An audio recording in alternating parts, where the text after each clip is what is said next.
No audio. That's ridiculous. There it is. Let's try that one more time. I'm gonna try to be off the cuff again. Reset. This is what we do before the show.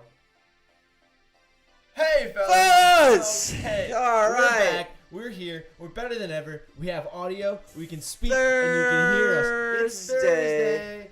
As we said, it's been a fast week. Absolutely flew by. It is Sean's Friday. This is his last day of his work week. Yep, no work tomorrow. My Thursday is my Friday, which means my Friday is a good time. August 26th. We're here with the usual slate of games and whatnot. Slate of games. MLB. Slate of games. Slate of news. Slate of NFL everything. Football though. No NFL No football. NFL football. How are you on gonna do us Thursday? like that on a Thursday night and not give us NFL football when NFL football is that close? Ridiculous. How are you gonna do that to us? Absolute poppycock. No, Well, don't worry. I wouldn't go that far, but That's cool. what do we got to talk about today? What do we got? I don't think there'll be any special guests on the show today. After what was done yesterday. And this is, hey, I'll just say this is why I wanted face-to-face for that, so that dumb shit didn't get said on Twitter, and then dumb shit got said on Twitter. So, I tried my best to do the right thing, and bad thing happened. But it's okay. We move on, and guess what? It has absolutely nothing to fucking do with us. Thank you, Jesus, because we are the smarter ones who stay out of shit like that. But It's gonna be a great day. Bit. No. No, never mind. That We doesn't just moderated. It's all good. That's all hoopla. It is going to, we should do that thing where you invite me to the fantasy league. We should probably do that thing. All right. Sean, you should probably do things while I do that thing. All right. Yeah, that sounds like good content. Watching Eric open ESPN fantasy football. Yeah, we got some fun little thingies. Fun little thingies today. Braxton, now I have to go to your fucking Twitter. Going back to the Yeah, Stephanie, I know. I'm slacking. that Nerlens Noel, Dick Paul. Ooh, yeah, wait. Is his name Dick Paul? No, his name is Rich Paul. So Dick Paul. Could be Dick Paul. Going back to that real quick. Turns out, before last year, when the Sixers got Dwight Howard to back up Yep. Joel Embiid, Yep. and then this year, obviously, they got Andre Drummond.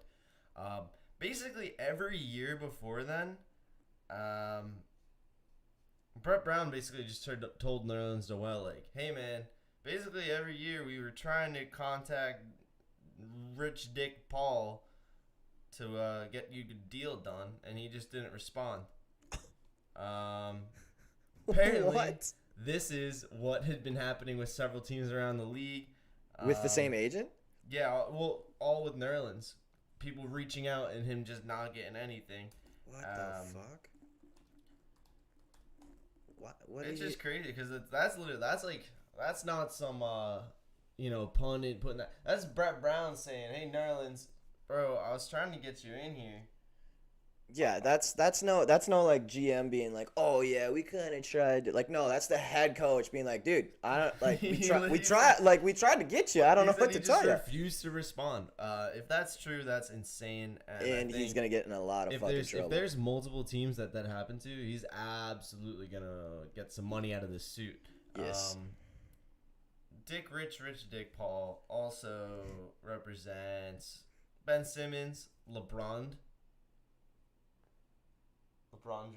Yeah. That's his full name. Anthony Davis, Draymond. So what? He's just too busy with all the other guys. Maybe and he's just like, too focused on the big call boys. out Nerlens? Nah, I'm good. Not worth my time. I mean, that $1.5 million commission check? Nah. They weren't negotiating contracts though. They're all set. Those guys are easy. You're like, where you want to go? Braxton, there's only one baseball umpire actually in the history of baseball umpires, and his name's Joe West. Joseph Westward. I don't know any other umpire besides Joe West, and I'm pretty sure he's the only one. Every game. I'm pretty sure he's the only one out there because it's the only name I've ever heard. Except for that. No, that guy doesn't exist. Oh, okay. I'm sorry, I didn't mean to. No, it's okay. I make I forgive you. other news, Rachel Nichols is big time canceled now. Uh-oh.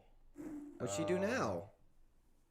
This girl just keeps getting herself in more and more trouble. So, ESPN's doing their whole, okay, we gotta make all our little folks can't be canceled, gotta know the buzzwords, gotta be woke, all that. But it's hard to feed someone that and just make them all of a sudden woke when they weren't in the first place. What did she do? So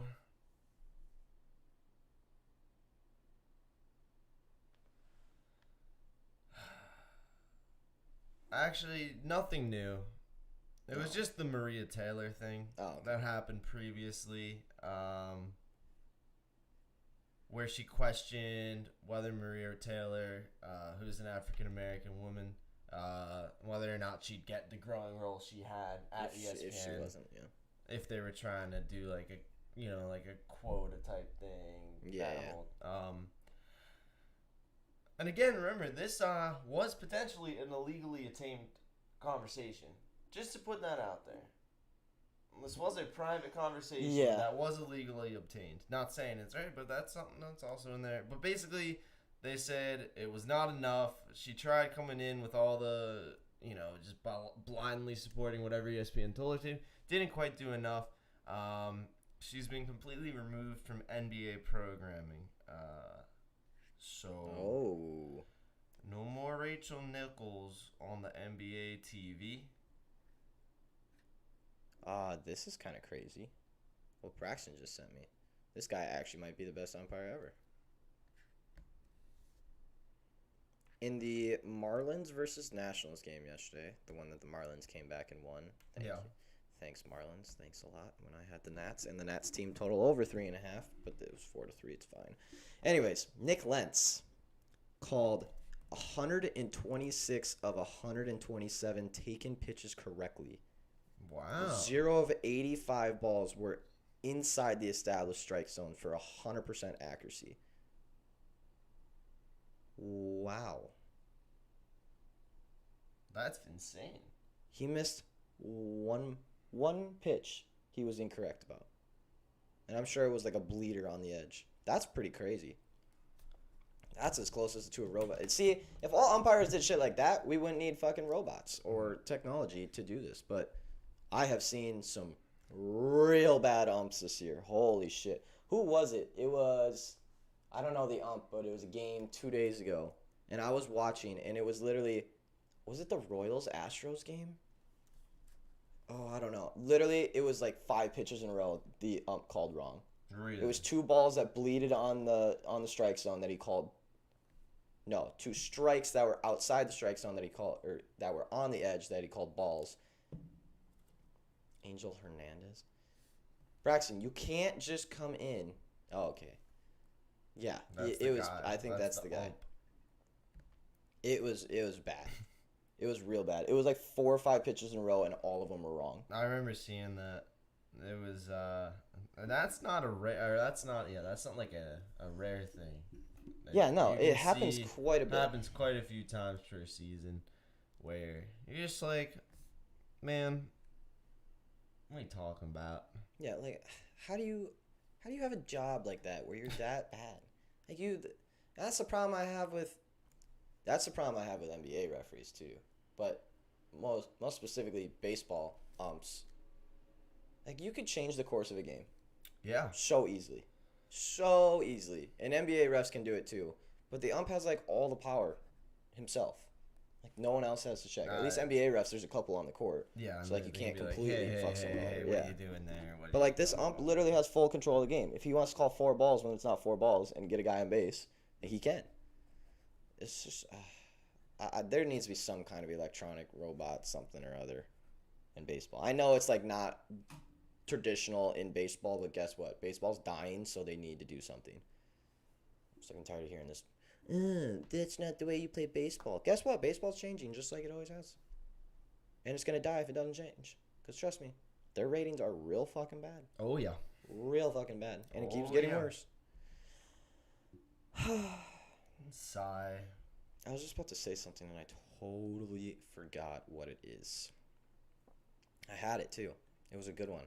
But it's gone now. Poof! Goodbye!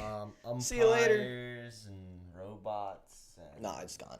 pitching. It's and real gone. I- It's real gone. I'm really sorry to hear that. Yeah, me You too. don't deserve that, man. I know. Let's see. Well, I got some other things. There seems to be Jared Dudley, who was a Laker, retired, and he's now in some sort of coaching role with the Dallas Mavericks. And this is actually I have one thing up here, and the headline is the Lakers' failure to retain Jared Dudley is crazy and a massive blow to a title run. So before I get into that, I'd also like to say I saw another thing about how LeBron was super upset that Jared Dudley was gone. And I couldn't help. Was Jared Dudley that good? I couldn't help but think, did the dude even play? Apparently, he was a very strong bench guy in terms of his locker room presence. Apparently, he was the glue of the team. Kept all the superstars aligned and together. Kept the motivation straight, especially when they had a kind of brutal regular season until the end there, where they tried to make that playoff push. That is just not a name I associate with a title run. No, not Oh, at if we don't all. have them, like, oh, we can't make a title run. No, and I get it. Like, there's definitely guys that it's like, hey, even if this guy doesn't play There's a a minute, huge piece, he's worth yeah. paying just to be in our locker room. Yep. But like, Jared Dudley? Was he? I mean, I just feel like, I don't know. Wouldn't you think he'd be a little more, he'd have more rings or something if he was that kind of glue player that, you know what I mean? If Jared Dudley was the glue holding the Lakers together and not, say, I don't know, LeBron James, Anthony Davis. but let's say, like, we're talking about, like, okay, you need a vet presence. Yeah. Bro, you got LeBron James on your Yeah. team. Hey, man, maybe he can't do it himself. I have a feeling that locker room has had enough of LeBron shit. I feel like they probably like him. I would know. I'm sure you like him if you're on your team, but at the same time, as soon as you get off his team, and you play for a different team, I'm sure you turn around and you're like, that dude is fucking annoying to play with. Probably makes you the best you could be. Yeah. But I'm sure because MJ had the same rap. Guys who would play for him and then go on different teams, they would turn around and be like, that dude is exhausting to play with. Because he would just push everyone so hard. Yeah. A lot of guys need that, though. A lot of guys do. Like, whatever. I think my point is, whatever Jared Dudley is doing for the locker room, I feel like LeBron pushing everyone and making everyone trying to be there. Like, what's. I don't know. And if he's such a key. He's had I think it was a 13-year career. He's been in the playoffs 6 times. So less than 50%, and more than 50% of teams make the playoffs. This is every true. year. He has 1 ring with the Lakers in the bubble season, and he played in 9 of those games. He played in 2 of the games this year in the playoffs. It's just like he played 5 minutes in the playoffs this year. He played 31 minutes in the playoffs last year. I get it. It's not about the play time, but like, why didn't every other team be like, we need Jared Dudley? We need him. I'll be honest. I hate Jared Dudley. I just don't like his name. I hate his name and how he Every looks. single time I hear his name, I just think of a dud. And he kind of is kind of a dud sometimes. Every single time I heard him, I'm like, that guy sounds like he's the biggest idiot on planet Earth. Just because his name is Jared Dudley. I just think he looks a little egg-like. And there's nothing wrong with that. And I like eggs as much as the next guy. But my main thing I hated him for was, I think the 2008 2018 playoffs, Sixers playing the Knicks, they would put Jared Dudley in the game. So he would just go and spear Ben Simmons, and then they would both get ejected. He was literally a kamikaze pilot. I wanted to see if there's a video because it was one of the and then there was a whole beef between Jared Dudley of all people and Ben Simmons, that whole series where he would like knock down a three and like point at Ben and like do it. It was the is this the if we can see some Jared Dudley action, I think I would love that. But yeah, hey, if maybe we'll see what LeBron said about him too, Yeah. because it seems like yeah, this was actually his tweet about the news. Congrats to my guy if this is true, which it probably is, but man, fuck. Excuse my language, but still won't hurt for many reasons you wouldn't understand. Yeah. And so here I am, not understanding it. So he was Well, right. there it is. So Yeah, we gotta. And he just Jared Dudley. That is just not And- a guy that I would think of as the guy you want on your team to make a title And run. I feel It's like just if not the if guy. I wasn't a Sixers fan and I was seeing this and I was seeing this dude Jared Dudley doing what I'm about to show you, I'd be like, I love this guy. Yeah. I love the energy, but I had to be pissed, so forgive me. But man, just take a look at this. So the boys are celebrating. Jared's like, I am God. Down by. Just six-point game in the Yeah. second. Look at him. He's just like, you want the clamps? Get out of here, Toby. This is mine. We're ISOing.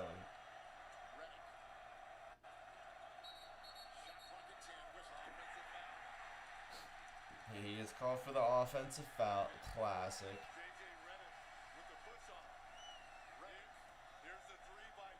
Oh yeah, and he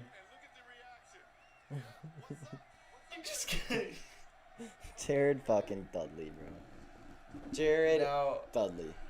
That's how it begins. Now, I believe around here.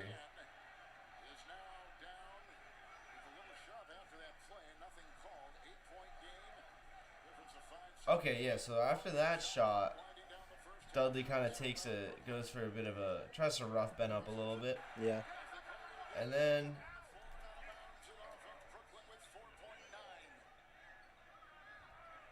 And this one, I'm trying to find. So see, it's getting physical. Shoves him into the basket. It's getting physical.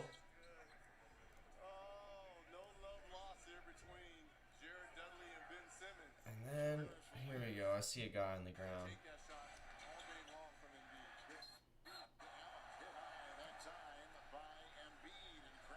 If this doesn't... Oh, here we go. Here we go. Here we go. Here we go. So they just start brawling. They just start going. I think D'Lo's in there. Oh shit. And then you just start... Yeah, Jimmy. Ah, Jimmy.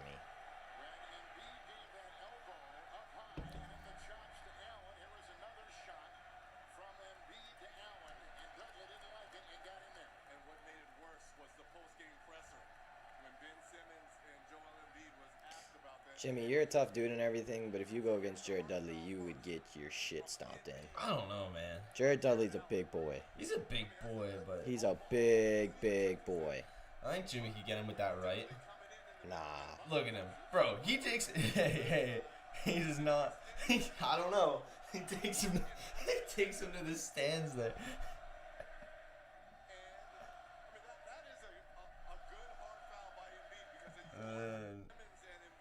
That's just They're laid out. just going. All right. So that wasn't the thing I was thinking, but still a nice little... Speaking of, because this reminded me of one of my favorite players who, rest in peace, is no longer with us. There was a Wild player for a while named Derek Boogard. Literally, his last name was Boogard, like B-O-O, and then guard. He was 6'9". He was 6'11" on skates, or 7 foot. He was like 265 pounds, and he averaged like 2.5 minutes a game. And what he did was the Wild would spot the best player on the other team who's ever having the best game and go, Bugard, hit him, kill him, fight him, do whatever you need to do, get him out of the game. And you literally, the crowd would see it because he got 1 or 2 shifts an entire fucking game. Yeah. An entire game. And every single time that guy stepped on the ice, the crowd would stand up the crowd would get into it. We had season tickets at the time. I remember it perfectly. This man would come off the bench, and the first thing he would do is go sprint at whoever the best guy on the team was and light his ass up and beat the living shit out of him. He was literally bigger than everyone. He would fight people by grabbing their jersey and punching them with the hand that has the jersey in him, and he would knock them out. It was the most absurd thing ever, and there's so many tributes. And then he passed away. In the middle of his career. It was very sad. But, yeah. I didn't know it'd be a real rest in peace. He played in the league for 4 years, and he got in more than 100 fights. Jeez, that is efficient. It was literally every single game. If there was a good player on the other team, Bugard would go hit him and fight him. It was the most incredible thing I've ever seen. He would just run out there and go hit someone and then fight him. And then he'd go to the box for 5 minutes, and that would be the end of his game. He was a real-life goon. It was so much fun to watch. Yes, I also missed that hockey. That hockey was fun. I don't know if you could do another Derek Bugard in today's NHL. You don't think it would work? I don't know. I think he would get suspended is the problem. Like, you'd get suspended so many games that it wouldn't even matter. Because Derek Bugard never got suspended. Yeah, I think he was... It was absurd how big he was. Height. Yeah, he was 6'8", and that means he was 6'11" to 7 foot on skates. And I think he weighed like 250 something. Absolutely unbelievable. 265. Oh my god. That's a big boy. Holy moly. That's a big dude on skates. Are you kidding me? Yeah. He could come fight me. Yeah, I could take him. I mean, I could have taken him back in the day. That was, dude, I think he died 10 years ago. That's crazy. That is crazy. He died of an overdose or something. Dang. It was wild. A little wild time to be a Wild fan. What do you got over there? I mean... People eating gold medals again? It might not have been his fault, as it turns out. What? Right when you think we're actually done with the Olympics being terrible, there's just something else. Report from a Chinese athlete, Yu Jing. Nice. I think. Good. Well done. She was on the gymnastics team for China. Yeah, the medals are just peeling. No. The medals are just coming apart. No. What if they're not real gold? Well, are they just like gold plated? Actually, they're made of recycled electronic materials. So it's not gold. This is the first time done in an approach to be environmentally friendly. So it's not gold. I think it's gold, but it's a bunch of gold that was used in because there is gold in some electronic things for sure. Yeah. But it's like a bunch of old weird gold that's been melted down and then into a metal. And it's just falling apart. Apparently, there's it's not terrible enough that I'm even gonna bother trying to pull it up. But it honestly looks like some Japanese mayor came and tried to take a bite out of it. But yeah, there's just a little some chipping in the top corner of it. Oh yeah. Which is not great. You see right up here, it's already kind of peeling off. Which is again, it's not for a solid gold supposedly brick shouldn't be doing that She posts a picture and goes, "Can your medals peel off too?" Oh, these Olympics were such dog shit. Holy fuck. Does anyone else feel that way too? I am one of the biggest Olympic fans ever, and I maybe watched 10 events this year total. Nah, I wouldn't even say 10. I bet I watched 7 events this year total. This was the worst Olympics I have ever seen, ever. And I don't know if it was the fans. It was the fans. It had to have been the fans because it just felt so empty and so like meaningless. It felt so stupid. It was like, this is just a stupid competition this year. Like, none of this matters because no one's cheering anyone on. Like, it doesn't even matter. It was the worst Olympics ever. I did not like it at all. I don't know what's going on. Hey, blank screen. Are we? That's still, interesting. I mean, we're still there. All right, if we're still on the. We are still here. Yeah, I just had a bit of a. My computer made a bit of. Yeah, it's just blank screen. It's all good. It's all unresponsive. What was I gonna? Oh, yeah. So it turns out then the Olympic Committee was like, "Don't worry, guys. It's just a It's just a side effect from being the greatest athlete in the world that we couldn't give you a real medal." No, it was that they were that they have a protective coating on the outside, and then that was not the gold but the coating. I also don't particularly believe it. Don't worry, they replace medals. That was always an Olympic thing, that they will replace the medals. I wonder how much those medals cost. Good question. How much do gold medals cost?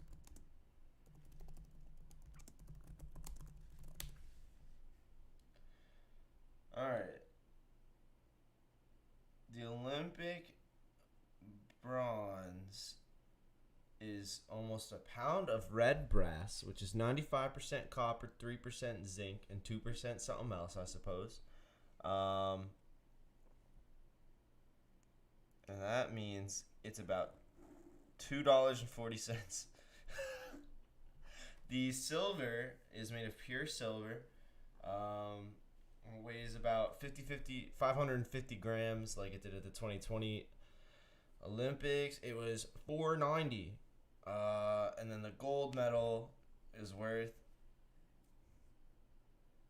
$8.70. And that's because it's 550 grams of silver covered in 6 grams of gold plating. I got you. Which actually makes a lot of sense, considering the 550 grams of silver are worth $490, and the 6 grams of gold on the outside are worth $390. That's good math. Probably couldn't conceivably make pure gold medals for everyone. Probably not. Probably not. Cam, first of all, be careful. Your CIA job is going to get on you that you have your phone in your building. By the way, Cam works for the CIA. So. Yeah, they're going to Bluetooth his brain. Also, I 99.9% sure that Dartlocks will not be joining today. He did send me a DM yesterday that he said he probably will not be coming. Because I think he wants this whole thing to be done. As I think Matty Oddlocks wants this whole thing to be done. Like, I get that he wants it to be done, but then stop talking about it. Yeah, everyone just needs to, everyone either needs to stop talking about it. Or come on the fellas show. All right, fine. Cam does not work for the CIA. He works for the FBI. Sorry. FDA. Yeah. NSA. But no, I would assume that he is. NASA? Cam might work for NASA. Bro. Hey, you see that thing about the fake Mars rover? You know what? Hang on. He never specified that he works at a U.S. government building. We got like KGB on our hands or some shit. KJB. You got. Who else? Who do you? Cam, who are you? Cam, who are you? What do you? I feel like he's a special spy for like FanDuel or some shit. Oh, no. Yeah. No. Come on. Kabul just got blown up outside the airport. All right. Now. Yesterday was off of someone tagging Someone tagging Maddie in a tweet. Oh, that's why it got started, which is silly. But yeah, done talking about it. Yeah, if they would like to come on the show and talk about it, I'll talk about it. Kavul did just get blown up outside the airport. Did it really? Yeah, and I gotta say, now, I'm not the most informed. Yes. I'm not uninformed. No. But I don't. I take a very similar stance. Yeah. I know what's going I like on, to know but what's going I on. don't have enough knowledge to. All I know is, if you saw the headlines that were like, the Taliban has agreed to let everyone travel safely from the airport, and you didn't think that we're literally negotiating with terrorists, and they might not. Yeah. It's maybe. It's terrible. It's a mess. I hope. I just hope everything's okay. Yeah, I hope everyone's okay. I got a lot of friends in the military that are not happy about this shit right now. So. Yeah, because it's ridiculous. Was there any? Oh yeah, the deadline was August 31st. Turns out, oh no, the Taliban lied. Oh shit! Imagine that. But I thought they were the pinnacle of morality. Like, come on, guys. Yeah. Although this is a sports show, some of the shit is Alabama. It seems like they're trying to get everyone out of there. It doesn't seem like it was. Doesn't sound like there was a bunch of people. Oh no, it does seem like it. Yeah, and then you got fucking U.S. reporters over there saying, "Oh, they seem friendly." Yeah. Okay. Yeah, when they talk to you. Yeah, when they're like, fucking. Yeah, I mean, like, we can seem friendly, but a suicide bomber, essentially, it sounds like, ran up to the gates of the airport where all the people are gathering to get into the gates of the airport. So, it's terrible. There's like 2,000 of California kids and parents from a school district stuck there. Yeah, it's incredible what happens when we don't need their oil anymore. How fast we pull out of that country, huh? And that is all I have to say about that. And now we're moving on. Oh. It's incredible. Anyways, college football. You guys really want to talk some college football right now, huh? Is it your job? Yeah, true. Cam's over there. That's why you can't stay on the show for too long. This is true. That they don't have the 5G towers built yet. True. They're still on LTE. True. Which I am also on my iPhone 7. Cam, I'm pretty convinced that you're the president of some kind of. Maybe he's the Pentagon. Maybe he just like runs the Pentagon. He is the Pentagon. Let's see here. Colorado Buffaloes under 4.5 wins. Interesting. That's an interesting. Anyways, we're on to him. We're on to him. Oh, I knew it. yeah. I knew we would get there. You were a Close. five-sided polygon, you piece of shit. Quick, how many sides do you have? All right, here we go. Anyways, the first one that I want to look, college football predictions for what? Opening weekend? Oh, you want college football predictions for opening weekend, huh? Let me look through this. Michigan State getting plus 3.5 on Northwestern. No, I'd be hammering Northwestern on that one. Oh yeah. Friday the 3rd, Northwestern minus 3.5 at home. Are you kidding me? Michigan State will not be very good this year. Oregon only getting 20.5 on Fresno State. That's about to be a 50-point win. I don't know about that one, actually. Alabama against Miami, Florida. Game 1 with a 19.5-point spread. But he is just going to hammer Indiana and look like a fool. Okay. I think you underestimate my college football ability. I seem to recall I pretty much built an entire Hey Fellas off college football to start out this whole journey. Yeah, a lot of CFB, a lot of NFL. That's how we started. That's how we started getting noticed, was college football.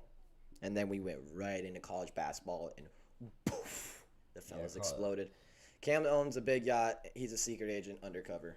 Yeah, I'm pretty sure. Or. Dun, dun, dun. Wait. Dun, dun, dun, dun. Yep. I think he might work in. Doesn't he? Wait, he works in D.C. Or no, he is a DC fan. I shouldn't say he works in DC. Maybe he's the governor. He might be the governor. All right. On a fake account. All right, I'm done with Cam. Sorry, Cam.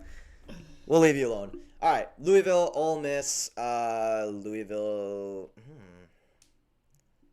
getting plus 9.5. That seems a little much. Ole Miss minus 9.5. I don't think so. Oh, they are at home though. That is. I don't know. UCF is going to be dog shit this year. They're at -5 against Boise State. No. Go Boise. I'm George Bush. Senior? Junior. Georgia Army W. versus Georgia State. I will take Georgia State in that at -2.5. Auburn, look at that line. Auburn Akron. 37.5 point spread. Holy hell. Do you just bet on the other side just in case it's not a 37-point game? Is that what you do there? Yes. I believe so. Damn, opening weekend games fucking suck, by the way. None of these games are good. These are terrible. William and Mary versus Virginia. What is it, an 80-point fucking spread? This is the one part of college football that I hate, is these ridiculous spreads. Yeah. Just so absurd. You might as well throw a damn dart at some of these. Oklahoma. Ew. Is Oklahoma going to be good this year? Oh, yeah. They're winning Big 12. Well, yeah, now that there's no one in it. No, everyone's leaving. They're still in it. Oh, yeah. They're the ones leaving. Yeah, this is true. What if they win the Big 12 and then go into the SEC? They probably will. Like, out of all the events, that's probably the most likely way it goes down. Probably. Because, I mean, I don't know who's... Well, and then when they win the Big 12, it'll be like, no, we're just moving up a division, and all the old stuff will get forgotten about. And then someone will be like, wait, hang on. Remember when this happened? Two people You think they're... with an entire state. How the fuck does William and Mary have a chance? That sounds like a court case. William and Mary versus Virginia. Versus Virginia. It really does. Yeah, no. William and Mary is going to get shit. They have great lawyers, though. I fucking hate. They have a lot of old money. I hate William and Mary. Yeah. Like, it's a really weird school to despise. But It is a very weird school to despise. Hate them.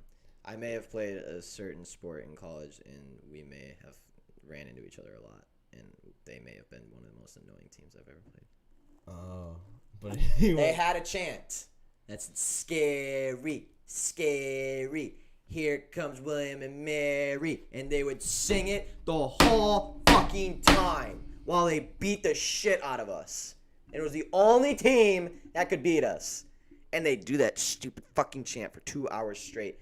I was going to kill one of them. We ran against Virginia the day after they got beat by the 16 seed in 2000. Oh, yeah, you told me about that. In the March Madness. Speaking of that. So I don't hate them, but boy, are they goofballs. I've never seen someone, like a group of college students, get so much shit talked to them. About something that had nothing to do with them. No, and they didn't say a word. Really? They just, yeah, we are terrible. Damn. Yeah, we're disappointed. I suppose you just gotta take it. You can't say a word. As the number one seed, being the first one to be upset at 16. They're just all. And they were supposed to be like a 1 seed that was supposed to win the damn thing. Like they were. Yeah. It was. We were all just like, "What? How did you guys manage to fuck it up? How did you?" I think it was St. Patrick's Day too. Really? Yeah. Oh yeah, I suppose it is around the time. Bulldogs money line. All right. So there's only about 83 Bulldogs in college football, so I'm going to need you to be a slightly more Pacific. But hello. It's good to see you, 721. 721, I know who 721 is. He reached out on Twitter. He's a good guy. Watches the show quite a bit. Hey, good to see you, 721. guy. Good to have you. But which Bulldog? Are we talking about Georgia Bulldogs? If so.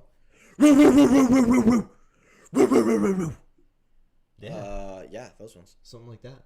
Where is Georgia? I can't find Georgia. Georgia State? No. Virginia. I've seen roughly 1.5 people million people on Illinois +7, so I feel like Nebraska is lockdown. I feel like Nebraska should beat Illinois by more than 7. Are they at home? Hey, college football home field advantage is a real, very, very insanely real thing. Unless you stink.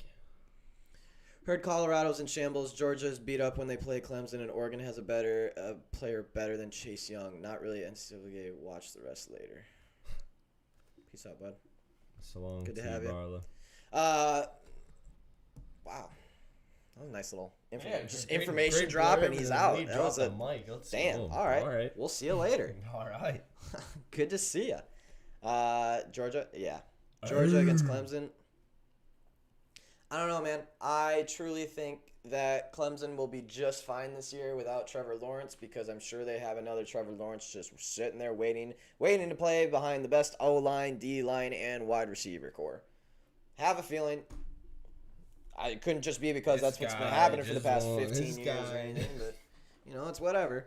Just have a feeling that the answer, hey, Trevor Lawrence, great quarterback, great college QB, one of the best we've ever seen, but I have a feeling the only reason Clemson was good wasn't because of him. When you have the best O-line and best D-line and best wide receiving core in the league year after year. They don't. I guess in their league, yeah. In their conference, yeah. No, they do. Yeah. They have the best D-line every single year of all college football. Okay. But like, if you're going to say they're only team that's the best team, they're just too good, they're so much better than everyone else because everyone they recruit is a 5-star. It's a 5-star backing up a 5-star backing up a 5-star. Yeah. Can't forget about Bama. I won't. And that's why Bama continues to win year in and year out, yet their quarterbacks are shit. Yeah.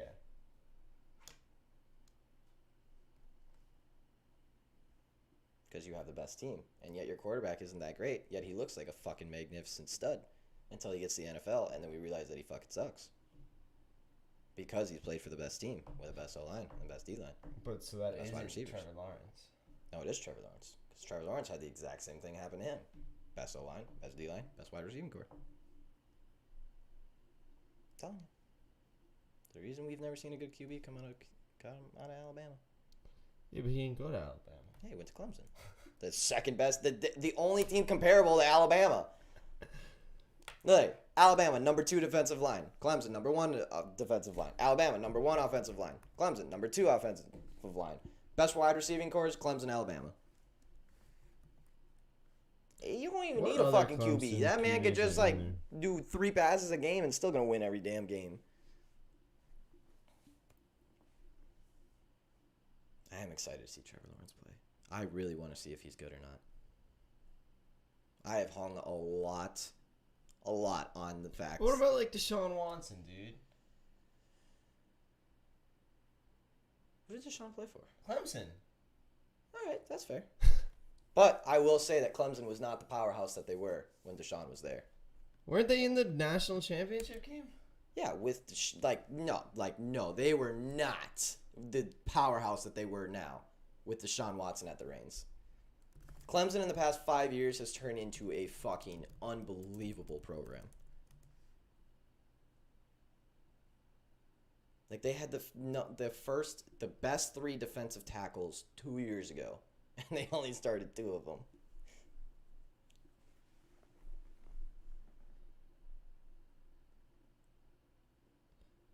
All right, I'm just saying. Deshaun Watson won a college national championship against Bama with Clemson when they apparently weren't that good. Hey, they were damn good. But I'm saying they weren't the fucking unbelievable, when they won that championship, Clemson turned into what they are now. Because they won a natty. And everyone's like, oh shit, let's go to Clemson. Not that they didn't already before. Clemson was just fine before. But, I'm telling you. I'm telling you. When you have that stacked of a team. But they were the number 1 seed in the year before in the college football playoffs. Were they? Yeah. Is Deshaun Watson still the QB? Yeah, it was his sophomore year. Interesting. Interessante. They became the powerhouse with Watson, yes. And then you got little Sunshine who filled in behind him. Got all the good players. And then they lost to Bama. 45-40. That was a crazy game. I think that's got to be the last good championship game, right? I mean, then the next one too. Oh, when Clemson won, when right? they won, yeah. But those back to back. Those back to back were so good. That was so. And then fun. everyone since has just been so bad. Not great. So bad. So you know what I'm saying? That's when there was actual competitive games between Alabama and Clemson. Yeah. I feel like it was a better team. Yeah, I think we're kind of on the same All right. page here. Like, dude, if you just blow out everyone in your college career, like, how is that helping you? How is that preparing you for an NFL level? There is a way, but it's very specific. It has to be because you're in a system that's very much like an NFL system that you're not even playing college football anymore. You're just kind of training to be an NFL play. Like, that's the only. But if it's a basic kind of not a professional system, not an NFL style offense or defense, wherever you're playing, then it can be like detrimental. Yeah. If you just I don't know how much like an NFL style really helps QBs going forward. And my Alabama is my one. I think other positions more than quarterback, if anything. Yeah. Because I guess the only real reference I have is Alabama, but like Alabama plays an NFL style. Plays an NFL style offense with all their QBs, and yet like, again, we have never seen an Alabama QB really do anything over the top impressive. Like, they don't seem ready when they get to the NFL. They kind of just flatten out in the NFL. Who's in the NFL? It would be A.J. McCarron, if he's still around. Colt McCoy? Tua, Jalen, Mac.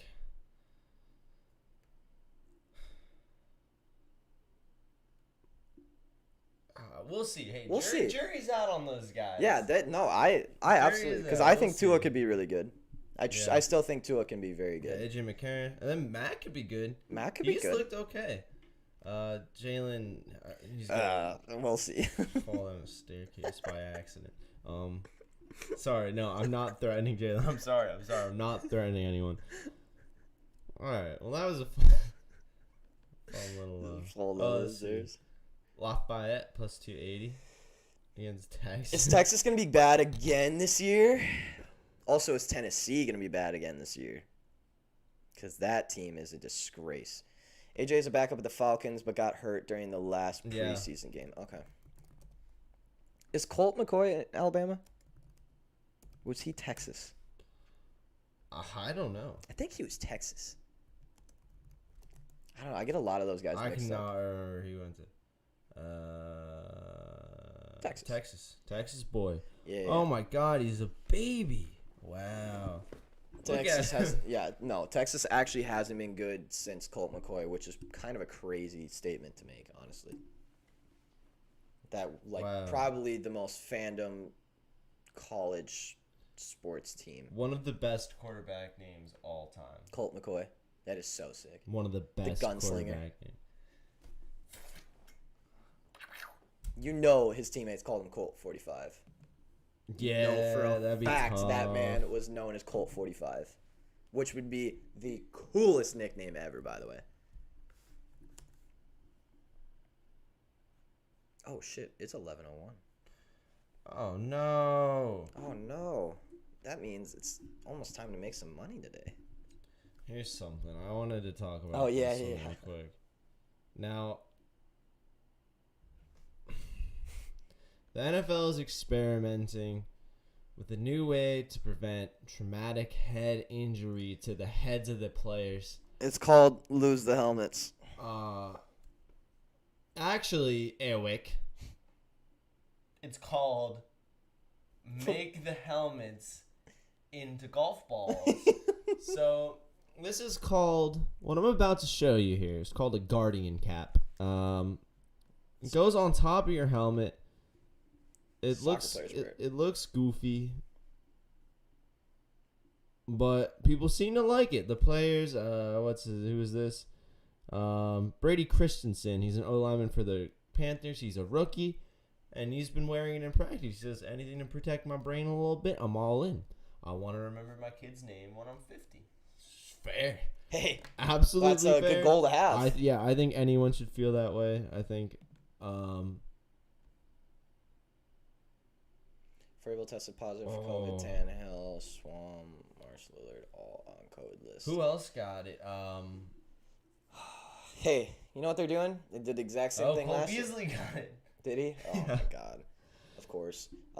You know what they're doing though? They did the exact same thing last year. We're gonna get COVID before it's cool, before everyone else gets it, so that we'll just get it out of the way early on in the season, and then we'll be done with it. That's what they did last year.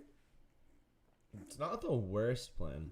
But if I'm a Titans fan right now, I am fucking terrified. Yeah. Steady. Oh. Anyway, here's our guy. Now, I think what we have to do, we have to make fun of it first. Yes, we do. Because there's no way I'm going to be able to get through this seriously and then try to act like it's... Come on! Look at my dude. He looks like a freaking albino pineapple, golf ball. / Michelin Man. Michelin Man, stay puffed. Cloud. Marshmallow looking ass. Gray afro. Yeah. Circumcised looking ass. Just, dude, I like.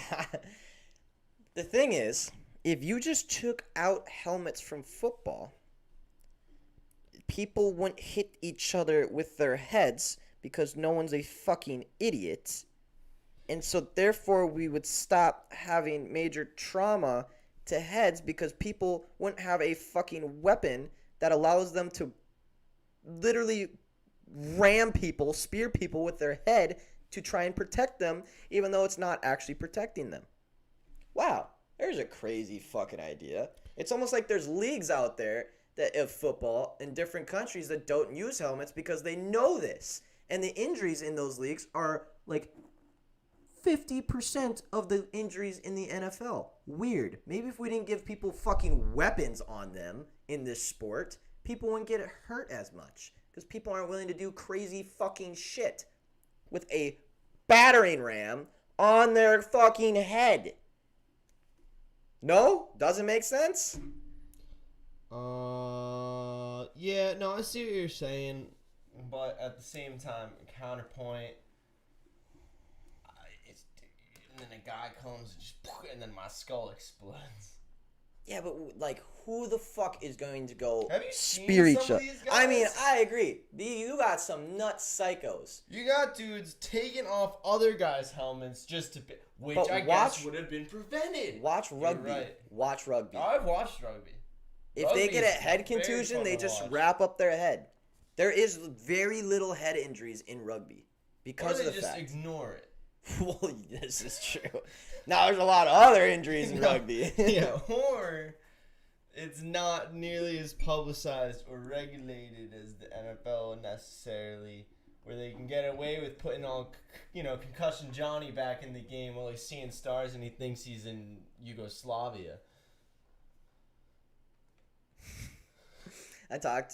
Here we go. I talked in a once foreign country that I might have been in. I talked to a couple of rugby players because that was a big sport over there. Oh, really? They thought the NFL and having helmets was the craziest thing ever. They were like, that seems so dangerous. They thought rugby was 10 times less dangerous than football. I was like, really? They're like, yeah. Those guys are in full pads and helmets. Like, you can just throw yourself at people. He's like, rugby, you actually have to learn how to tackle, like, the correct way. Otherwise, like, you'll just get blown over or hurt.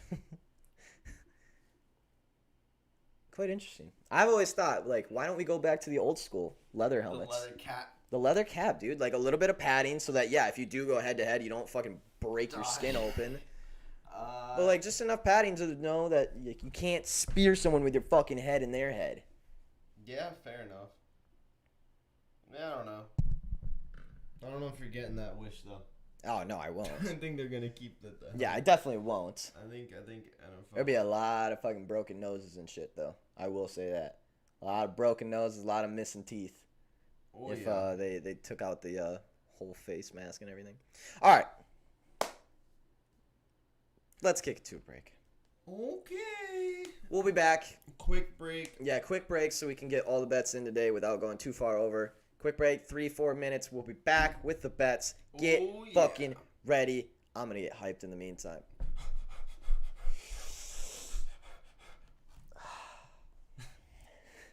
That didn't work. Oh, wait, that's not the transition. Nope, I didn't realize we had big old golf ball head up the whole time. All right. See you in 3 minutes. Oh, I tried to do it while I wasn't looking.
It's betting time.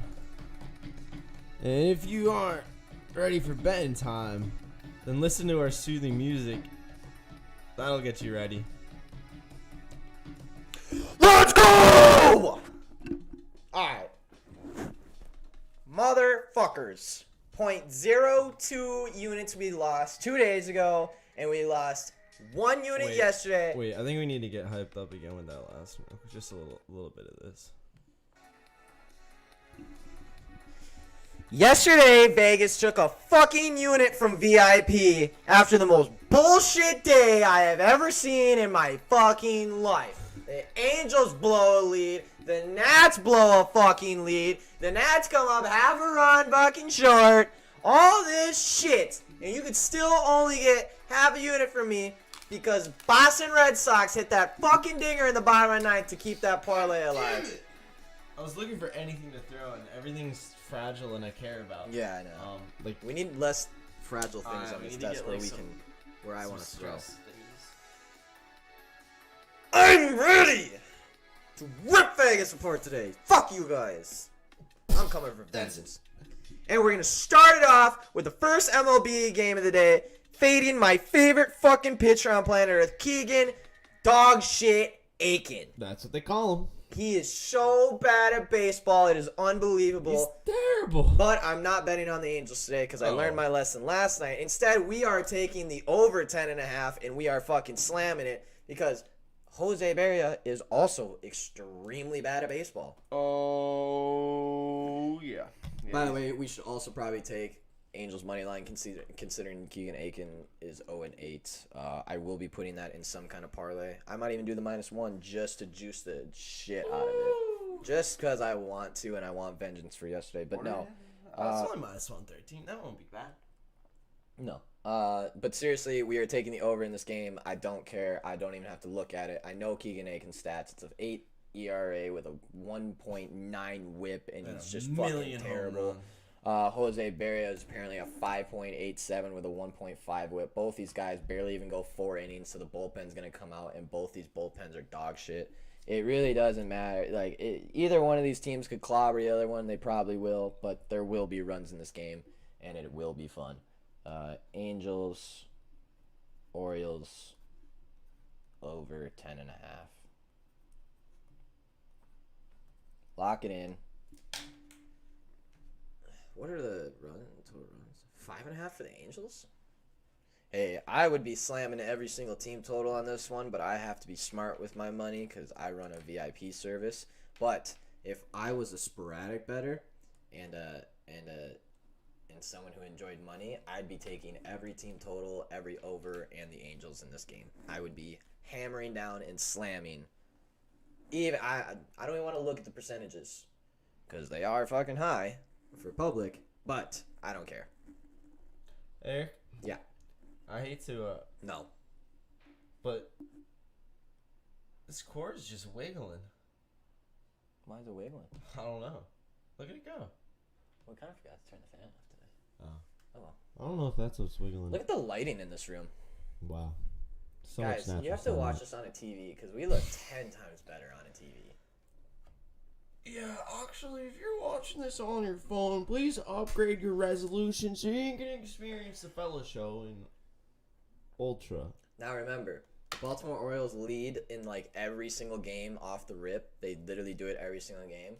So if they take an early lead like they did last night, even though the Angels came back and then lost it anyways, we should probably live bet the Angels. Just saying. Anyways, enough about that game. Don't even need to talk about it anymore. Next game, 2-10. Sonny Gray. Sonny? I think it's Sonny. Cincinnati Reds on the road getting -110, going against Brett Anderson and the Milwaukee Brewers. Also getting -110. This is a pick'em. We've got Sonny Gray, 4.15 ERA. Wow, these pitcher stats are quite literally identical to a T. Sonny Gray has one more win and averages about one more inning pitched. Other than that, they both are a 4.15 and a 1.32 for ERA and whip. Sonny Gray, last game log, earned runs in the last 10 is 0.324185.210. So besides last game, he's been not great. But last game he did go 7 innings, only gave up 1 hit, 0 earned runs to a Miami Marlins team that is not good at hitting the ball. Brett Anderson, on the other hand, is in his last 10 games, his game log for earned runs is 3.6110203004. He has also had a couple good games here and there, but for the most part, he's going to give up some runs. His home runs are he does not give up home runs. His strikeouts are very low, and his walks are pretty low as well. So, not a very entertaining pitcher. I personally am staying away from this series in general because I think that these two teams are damn near identical. Yeah, they're very similar. I don't like the Brewers' defense is good. The Reds' offense can match their defense. The Brewers' offense is okay, and the Cincinnati Reds' defense is okay. So I really don't like this game. Over/under set at 9. I could see 9 runs getting hit. I just don't like this game. I think I gotta fade this one. I don't think anything with that total a little too weird there. Maybe the under. I was thinking under, but I just don't trust it. I think if there was a time to take the under, it was yesterday when the Brewers were actually starting a good pitcher. Yeah. Once I did, my sticky was. Thing is, this game's gonna be one of those 3-1s or 12-7s. It was 3-4-1 yesterday. First losing sticky note in a minute for me. Is it? Yeah. But one of the wins is the under there. I think you could, if you really want to bet on this game under, or just the Reds. Yeah. If you're gonna take a team, I'd lean Reds. Yeah. But I don't like Brewers just have not been impressing me. Yeah. All right. Next game: White Sox versus Toronto in Toronto again. Do we even have to look at this? Can we just say the under and leave it at that? Yes. The under has hit in the last 3. Not to mention 3-1 in that stadium. I think 14 now. Ballpark now. Yeah. Yeah. It's hit every game in this little series here. 13-3-1 now. Still averaging just 7 runs a game in this ballpark. And it's crazy because we are hammering the under in the 4th most runs per game versus the 8th most runs per game. As far as teams go, it just doesn't matter. Unless these pitchers are absolute chumps and squares. Well, Carlos Rodon is pitching for the first time in 20 days.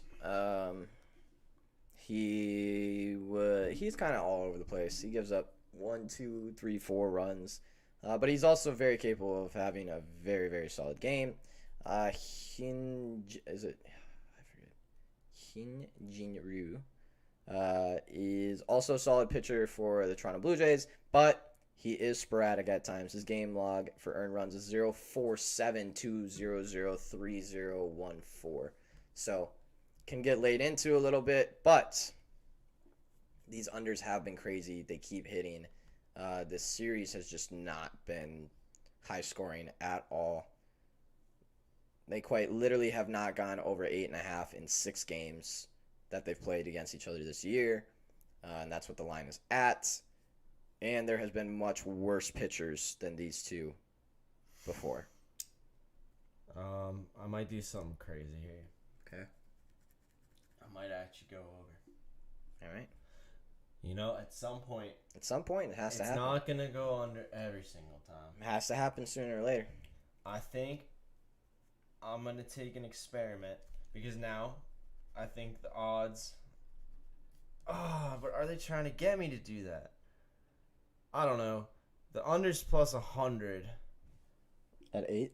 I'm sorry. The under's minus 120 at 8.5 on DraftKings, plus 100 for the over. I hate playing unders, so I fucking despise it. Alternative under, sure. Give me 3 extra runs, I'll take it. But a regular under, I hate taking them.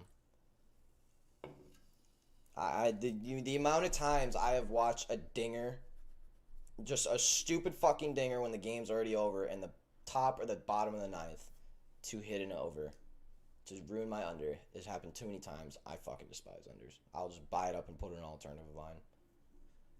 I don't like it. I don't like it. But if I have one play for that game, it is the under. because I don't trust either of these pitchers. I don't trust either of these teams at this point to win a game. I don't know what the fuck to do with these two teams. They both fucking suck, and they both are playing each other. And it's betting full game unders is dangerous with the new extra innings rule. Yeah, I know that's the problem. If any games that goes into extra innings, you could be fucked. Yeah, but it's also a dead ball season, so what you gonna do? Anyways, moving on from that game. Over. Hopping off the train. Okay. If I bet unders, it's only first 5. All right. Next game. This is until 7:05, so we got 3 early games today. We'll watch a little baseball during the day. You boy. Oh shit! Did I miss my fucking tennis? God, fuck. I think This I might have guy. missed my tennis shit. I had one ready to go. I wanted Gaston and someone else. My tennis guy told me. Oh, it's still here. Hey, you guys want a tennis parlay? This did not come from the tennis man himself. This is mine. This is my tennis parlay because I was up until way too late last night researching tennis. I got one today. Uh-oh. I've got one. I like it too. Sean's in your mouth so much, I thought. Excuse me? Did he come out now? Did he just... Excuse me?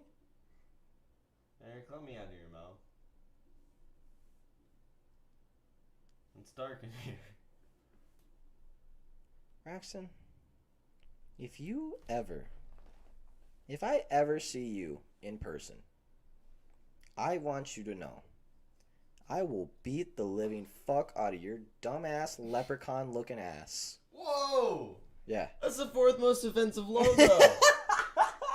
Bro, relax. That's the 4th most offensive thing you could have said.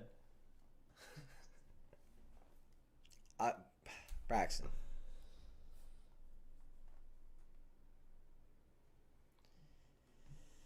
He said this is mine. Oh, okay. It wouldn't be much of a match. It would basically be Braxton showing up and just getting punched in the face repeatedly until I made him cry. Anyways.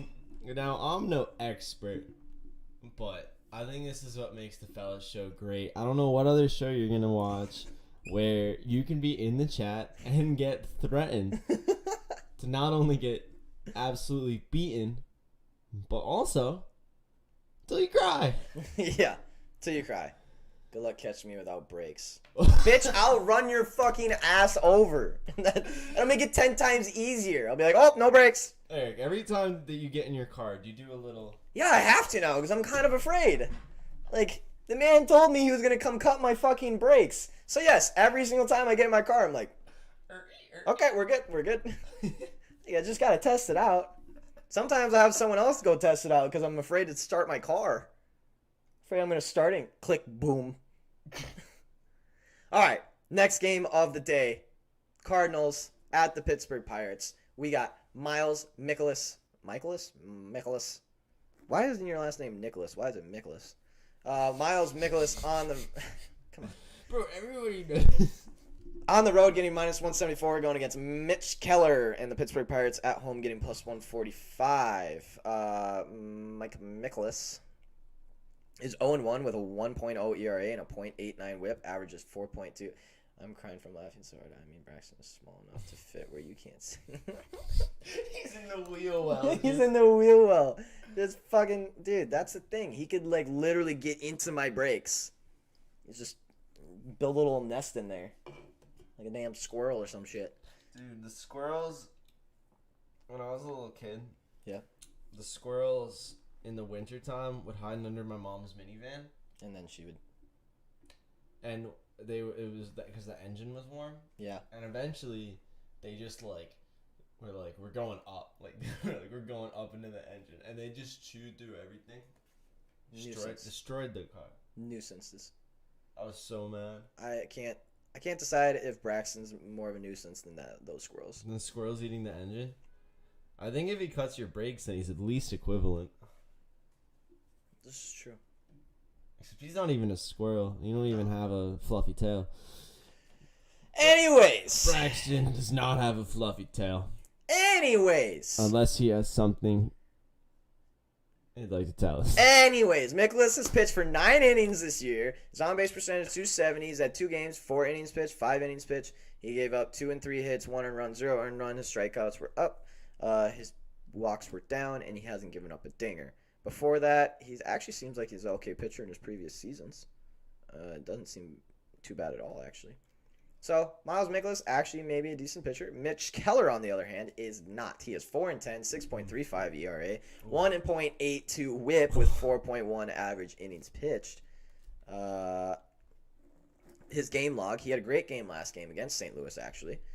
He gave up 6 hits, 0 earned runs, 6 strikeouts, only 1 walk across 5 innings. But before that, his earned run log was 2.44, 4.20, 5.27. So I think Mitch Keller could probably get laid into today. Line is at 8.5. Interessante. 85-degree day, humidity 73%, wind going slightly out. This series has been relatively low scoring for most of it. And it has been relatively split for most of it. St. Louis can minus 165. Damn it. What are the percentages on that? I think I like St. Louis here, by the way. But I want to see the percentages. 86% across the board for tickets and money. And the spread is getting 95%. Never mind. I don't like the Cardinals today. I take it back. I don't mean it. I was lying. I'm a liar. I don't like them. Taking the under. Taking the under? That's a good play. These teams can't bat. You're an under guy today. Oh, wait, no, you took the over on the other one. I Never took mind. the over on the other. I have been an under guy. You have been an If you under look guy. at the archives. And you really have done well on The unders. I'm not unders gonna have lie. hit. Yeah, you have been a good... Yeah, you... I'll tell you what. A lot of baseball games are like 3-1. They really are. The dead ball, bro. Yeah. It do be dying. I really want to send this parlay in, but I don't know if I should without the tennis man's approval. And the tennis man has not given me approval yet.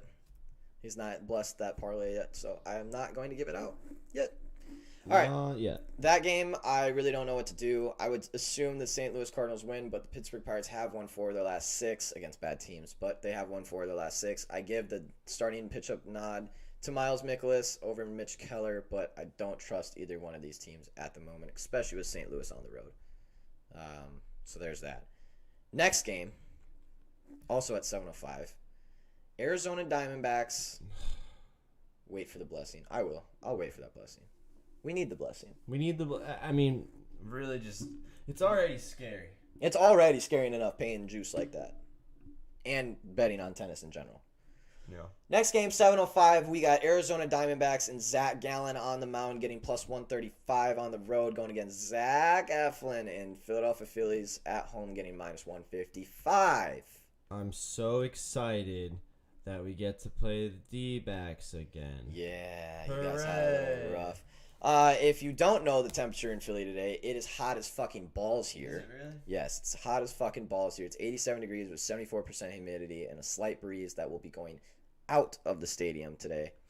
Actually, I want to see, how is the Phillies ballpark compared to everyone's? 6th most hit ballpark. Interesting. Let's see here. Zach Gallen, 1-7, by the way.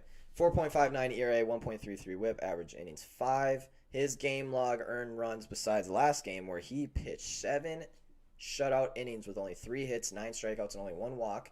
His game log before that was earned runs 4, 5, 3, 2, 7, 1, 3, 2, 1. So, besides last game, he has not been great. His strikeouts are pretty high. His walks stay relatively high. And he does give up a lot of fucking dingers. Dinger log besides last game was including last game, 0, 3, 1, 1, 1, 2, 0, 1, 1, 1.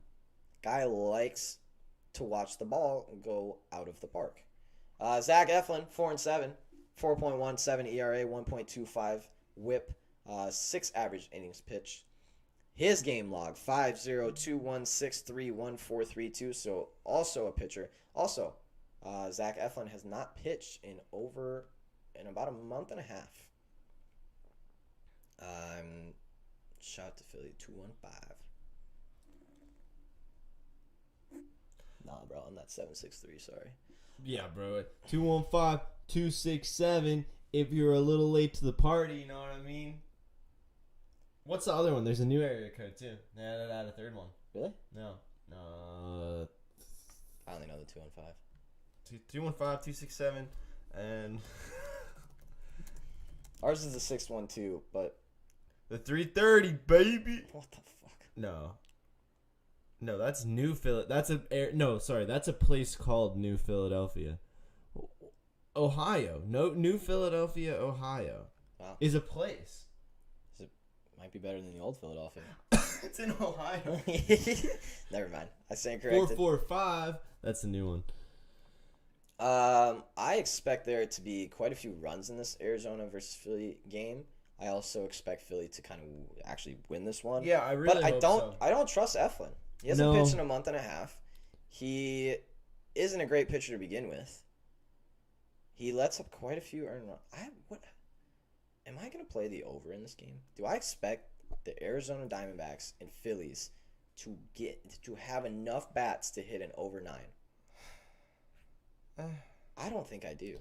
I think that's ridiculous. There's a couple interesting trends with this one that I'm looking at here. First of all, Phillies are 0-6 in their last 6 as favorites. Okay. So that's something to consider. Hey, Tampa Bay Rays money line yesterday and team total over. Let's fucking go. Let's go.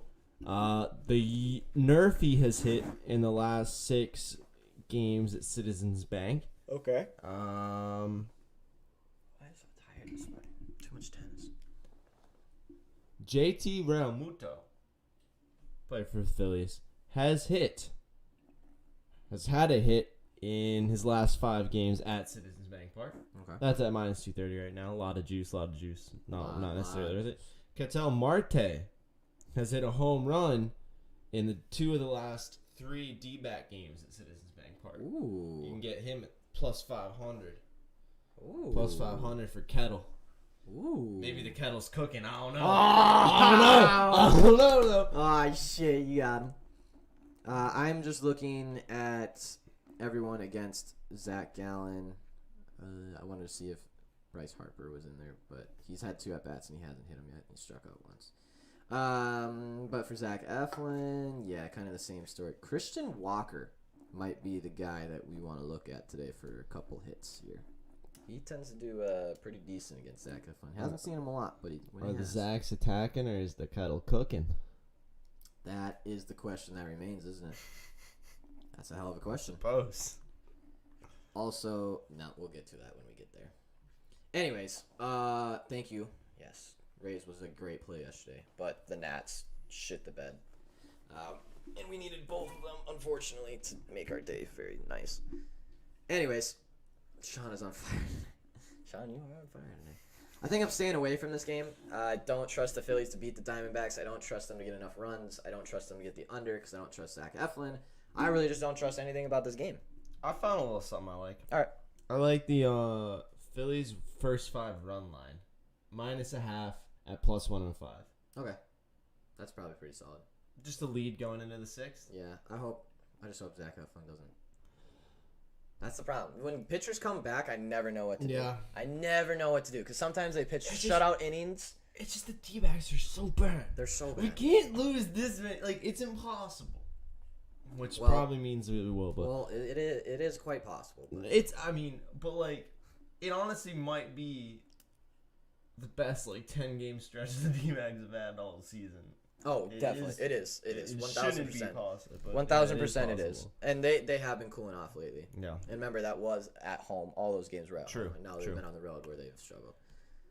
I'm just looking at the next game here. The Giants versus Mets. Oh, what the heck? Okay, they are there. I don't know. When I went back, the pitchers were gone for this game, but they're still there now. Okay. Anyways, moving on to the next game. San Francisco Giants on the road getting -115 against the New York Mets getting -105.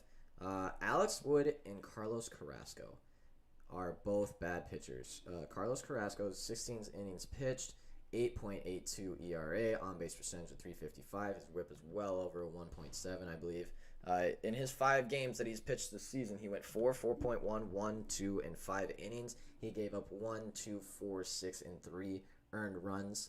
He's given up 5 home runs in those 5 games. He gave up 3 against the Dodgers in one game. He is definitely attackable. Alex Wood, on the other hand, is 10-4 with some decent stats, but Alex Wood actually isn't that incredible. I think his stats are pretty deceiving. His earned run log in his last 10 games is 2.25, 4.4, 1.3, 1.21. Now that is all across 5 to 7 innings, except for one game where he went 4 when he was getting a little bit sauced around there. Walks are in control. Doesn't give up a ton of dingers.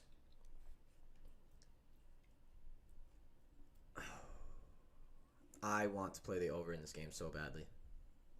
I want to play it so badly. It's just the fact that it's the San Francisco Giants and the New York Mets that makes me not want to play it. The Mets have hit the under in 1, 2, 3, 4, 5, 6 of their last 7 games. The Giants have hit the under in 1, 2, 3, 4, 5, 6 of their last 7 and 8 of their last 10.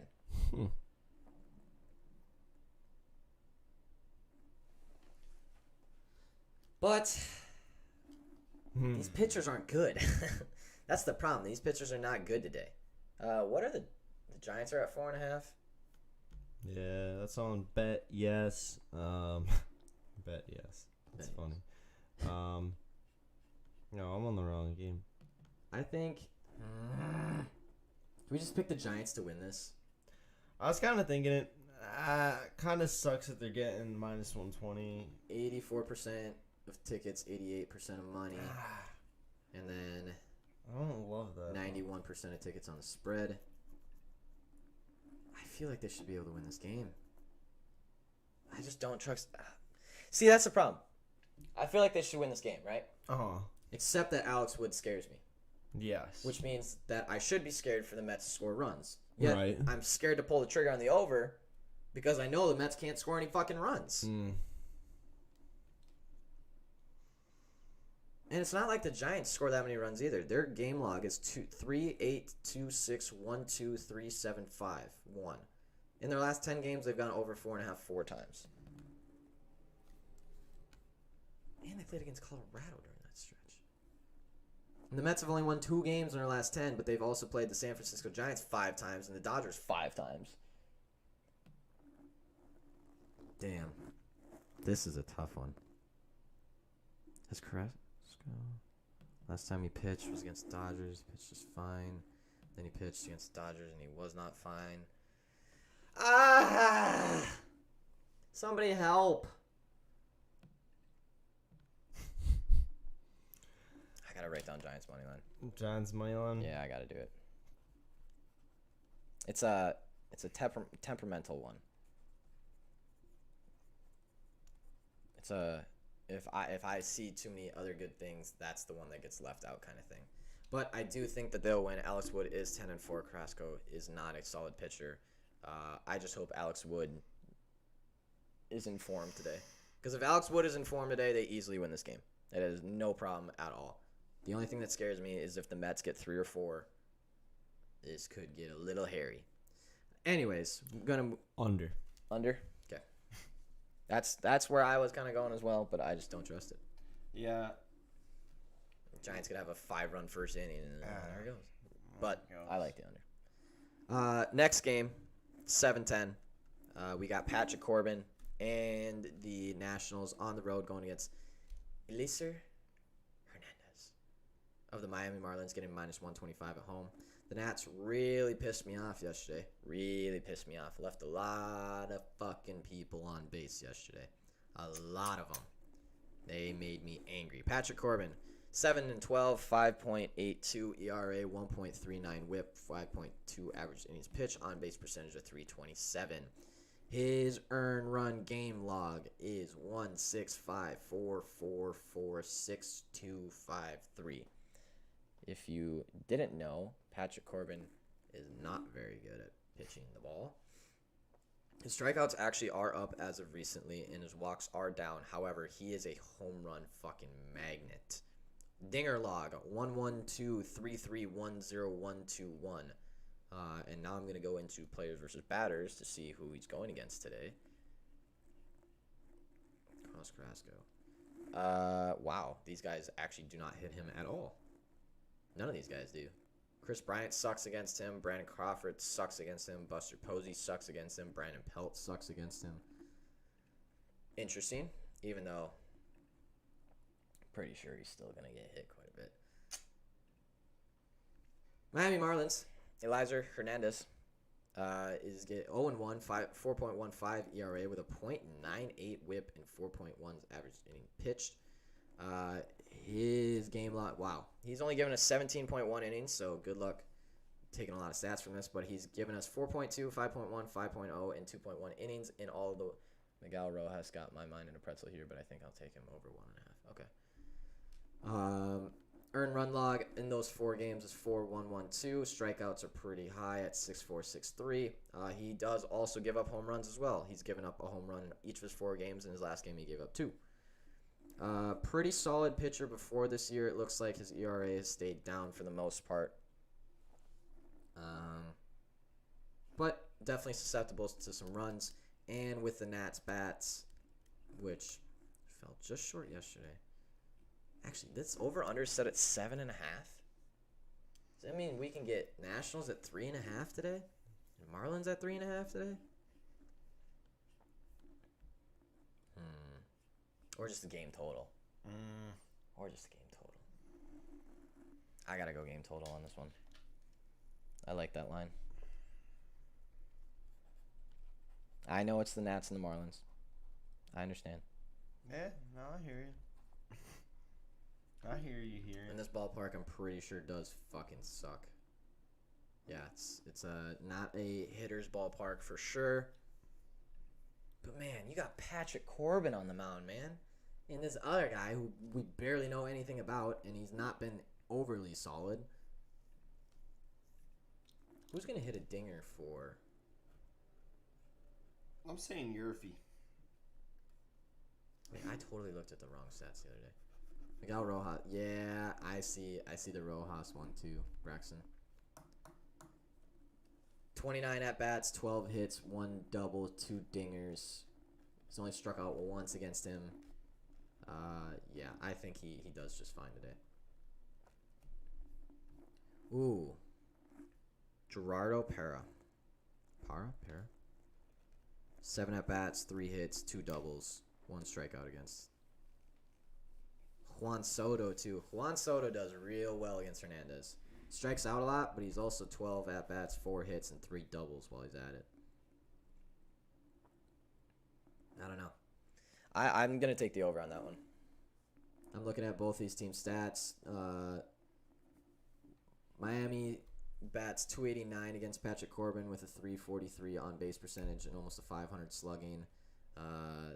The Nationals bat .286 against Hernandez with an on-base percentage of .342 and a slugging percentage of .457. So I think both these guys are going to get laid into a little bit today. Over 7.5 is a great line. I'm glad it's not 8.5. Otherwise, I would have been a little bit nervous about it. But I think we're solid on that one. I like that one. That's definitely on the sticky note. Moving on. We have another 7-10. Lots of 7-10 games today. John Gant and the Minnesota Twins getting plus 240 against Boston Red Sox and Chris Sale, who has come back after a couple of years and looks like the greatest pitcher to ever come back after not pitching for 2 years. He's given us 5 innings. All time. Seriously, he's given us 5 innings, both games to come back. He let up 6 and 5 hits, 2 and 0 earned runs, 5 strikeouts, 1 walk in his 2 games, and 2 home runs in his first appearance back. Wow. But they won the game 16-2 and 6-0 since he's been back.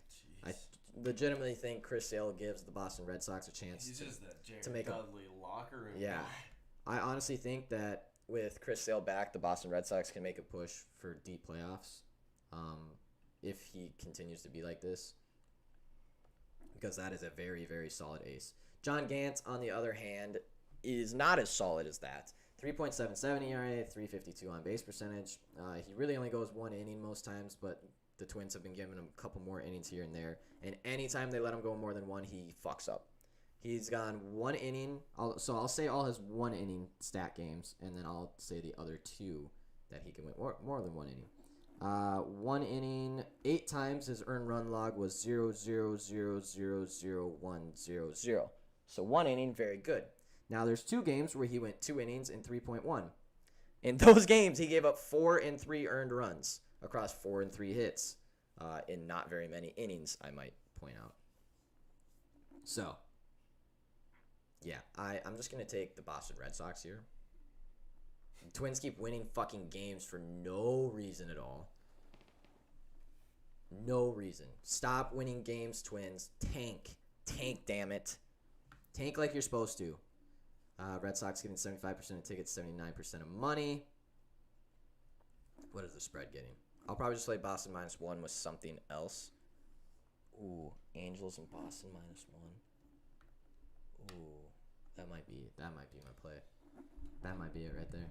There's a little something if you needed any other things. Twins are 0-7 in their last 7 after extra inning games. Ooh. When they get a little tired.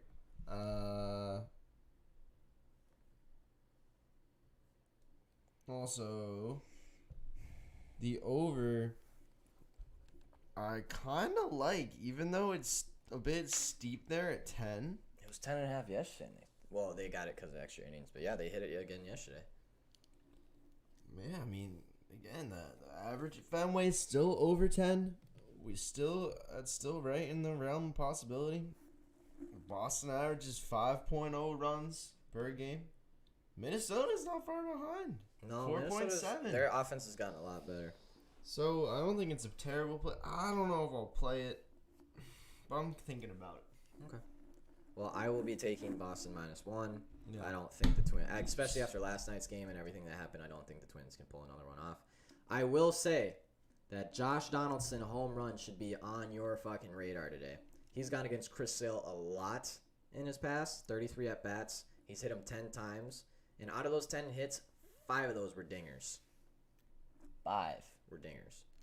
Dang. That is quite impressive. I would be taking Josh Donaldson home run. He hit a homer yesterday in extra innings to basically put that game away. Also, Jorge Polanco, thank you for that home run prop yesterday. I finally bet a home run prop that I talked about.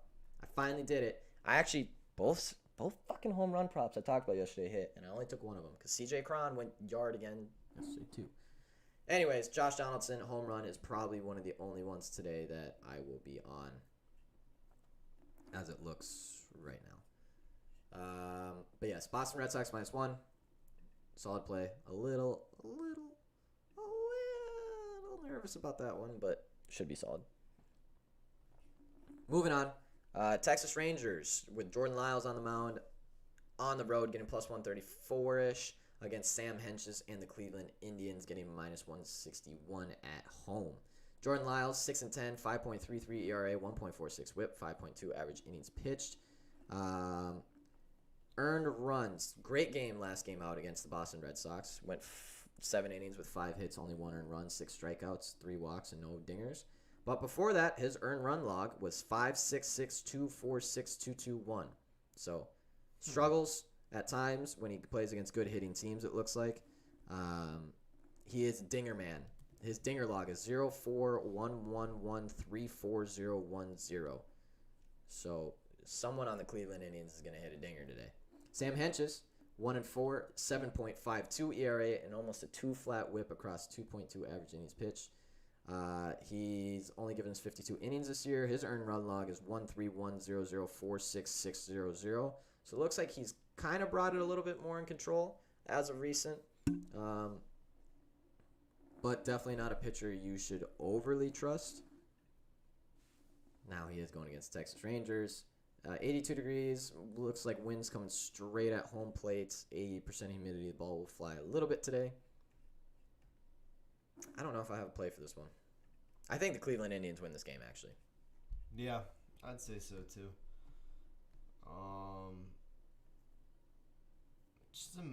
Jordan Lyles is not a good pitcher.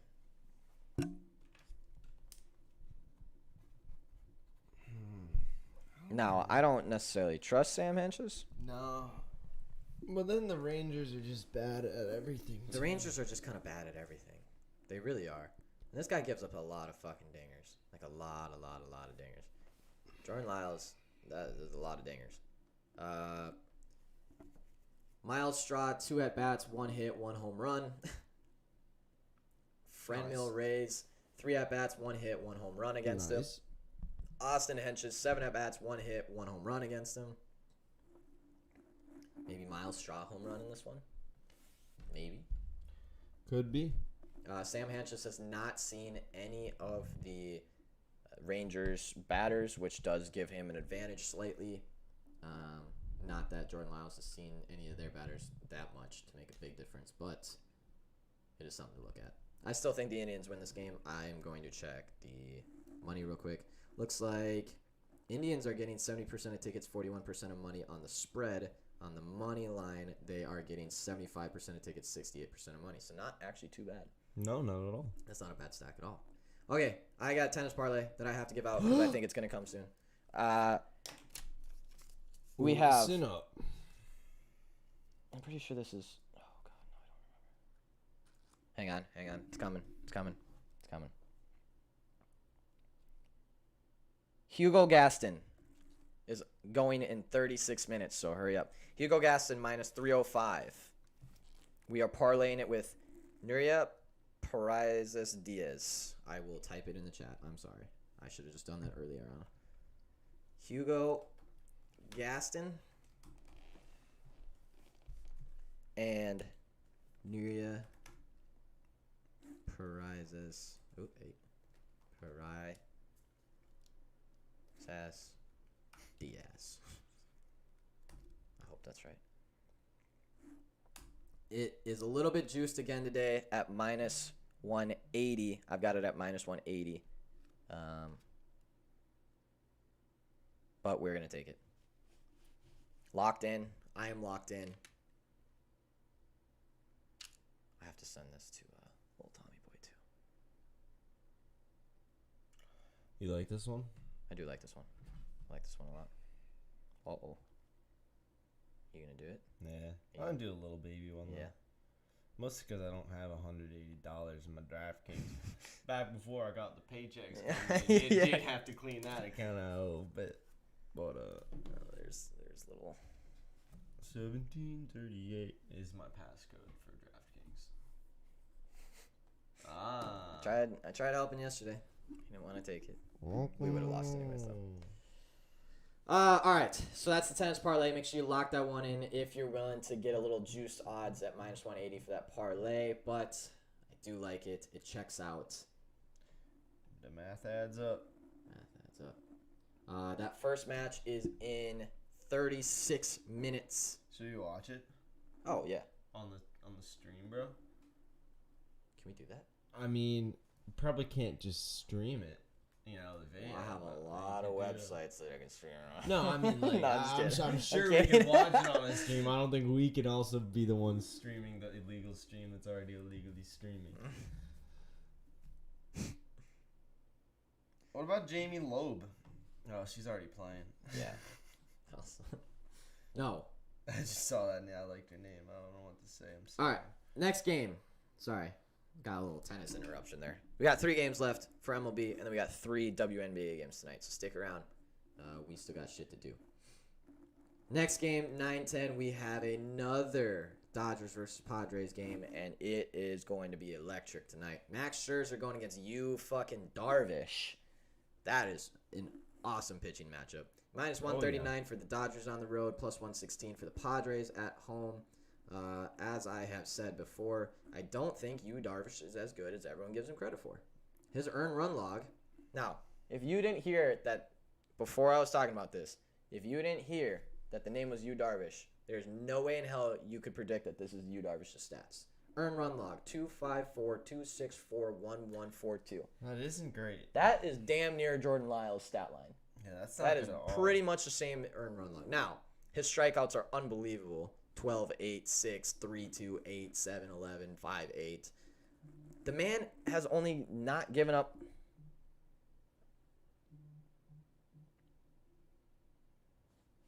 Where's the first one? Yeah, you might have to be nice to you though. Is the thing. I don't think I have to. Not when he's playing against the Dodgers. Also, Darvish, in his last 10 games, has only not given up a home run once. His dinger log is 1-3-2-1-1-2-0-1-1-1. Giving up a lot of dingers. Max Scherzer. Oh, these are U.S. Open qualifiers? These are U.S. Open. Okay. I think they're both U.S. Open qualifiers. Yeah. One's women's, one's men's. Anyways, Max Scherzer's run log 1-2-0-2-0-0-4-7-1-1. So a little bit more consistent than you. He has had some sporadic games in there.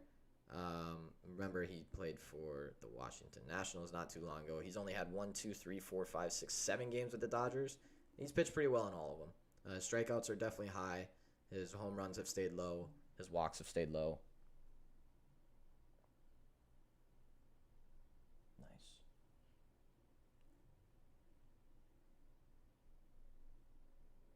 Sorry, I had to send that out. Anyways, I think we take the Dodgers here. I think that Darvish won't necessarily struggle, but they will get a few runs off of him.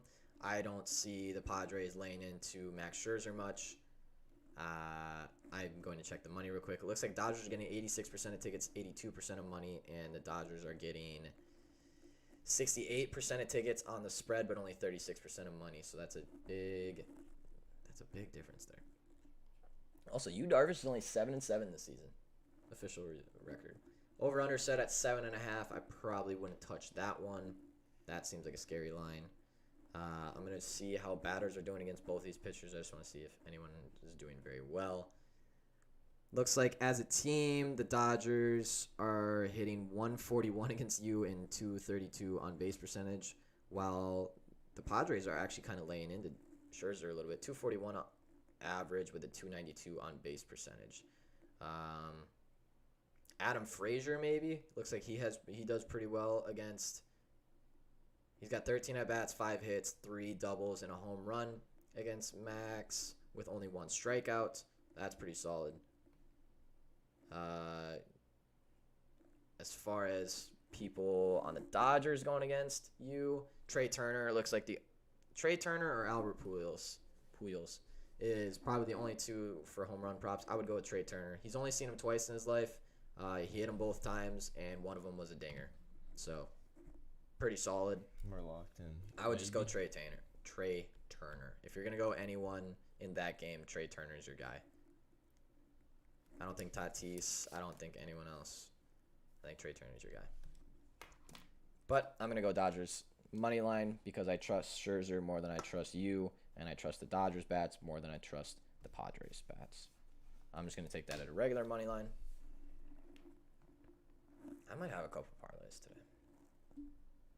Do I dare do another Cali Rally parlay? Ooh. Angels and Dodgers? California, Ralifornia? I might have to. We did lose on the Cali parlay yesterday. We sent it out and we lost on it because Ohtani decided to not be Ohtani on the mound yesterday. But it's fine. It's all good. We move on.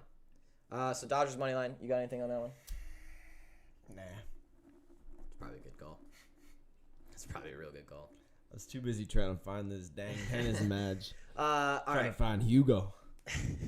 9:40 tonight, we have the New York Yankees at the Oakland A's. Jameson Tylan is pitching for the Yankees at -115 on the road. James Caprillion? I never know how to say his name. Is at home getting -105 for the Oakland A's.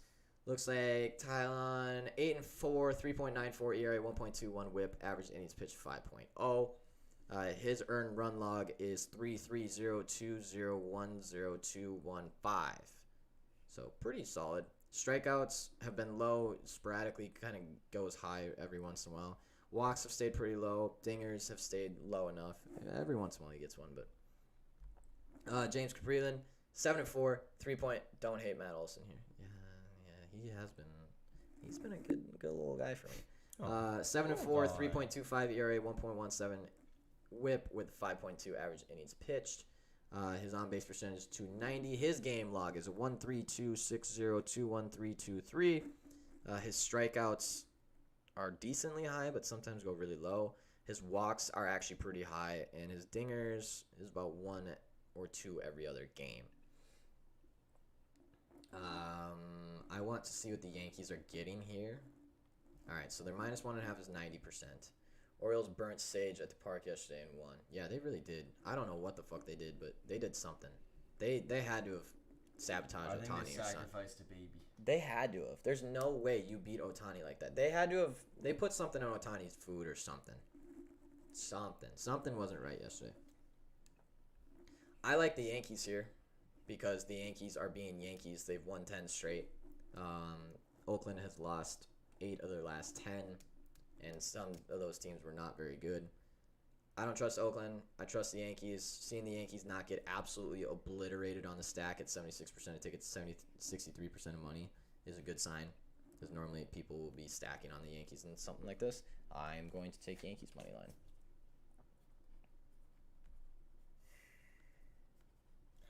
Got to do it.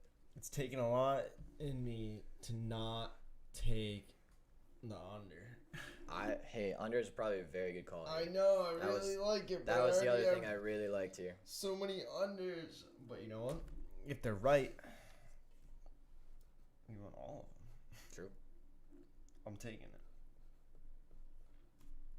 Yeah, I just got to take the Yankees here. They're fighting for a playoff spot. They're still behind the Rays because the Rays just won't stop fucking winning games, and neither will the Yankees. That is probably one of the best playoff races there is right now.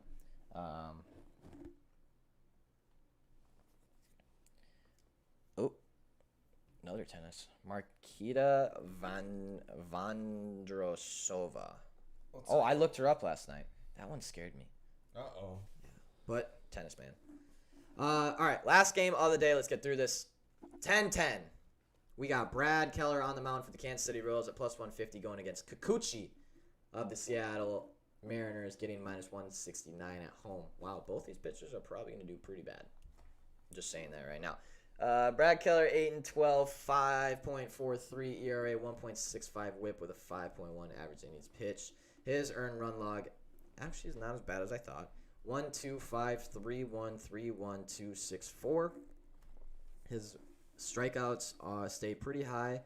His walks are very sporadic. Kind of been down as of recently, but pretty sporadic. Home runs about one, just under one a game. You like runs here? Why? Your team can't hit the fucking ball half the time. Actually, that's not true. They can hit the ball half the time. Just the one time I bet the over, they got 0 runs. Kikuchi is 7-7, 4.22 ERA, 1.26 WHIP. But I know for a fact that Kikuchi has struggled recently, and I still think it's because of that fucking elbow. I've said it since he went on IL. It is so crystal clear if you look at his game log. Earned runs 7.3013375111. Gave up 3 dingers last game. He has only had 1 game in his last 10 that he didn't give up a dinger. His walks are up. His strikeouts are down. Kikuchi just does not look good right now. Remember, July 7th to the 17th, he was on 10-day IL. That was when we started to see him slip because before that, Kikuchi was unreal. Then that last game before we went on IL, 5 earned runs across 8 hits. Strikeouts were low. Walks were up. He let up a dinger. Then he came back from IL, let up 9 hits, 7 earned runs. And then he got to play Oakland, who 6 hits, 3 earned runs, strikeouts were up. He was feeling real good that day. Came back with not a great performance. He had a couple good performances there, and now he's back to getting shelled again, I guess. I don't know. I still think he has something wrong with his elbow. I have a feeling this is going to be a pitcher that gets some kind of elbow surgery in the offseason, just based off that 10-day IL and what he's looked like since. The over-under is at 8 here. Kansas City's over 3 and at Salvia home run and total bases. Witt total bases. Hanser elbow total bases. I don't have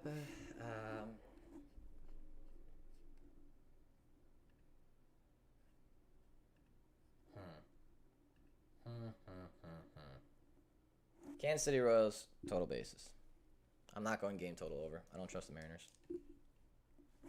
Probably should trust the Mariners. No, I don't trust the Mariners. Oh, I don't know, man.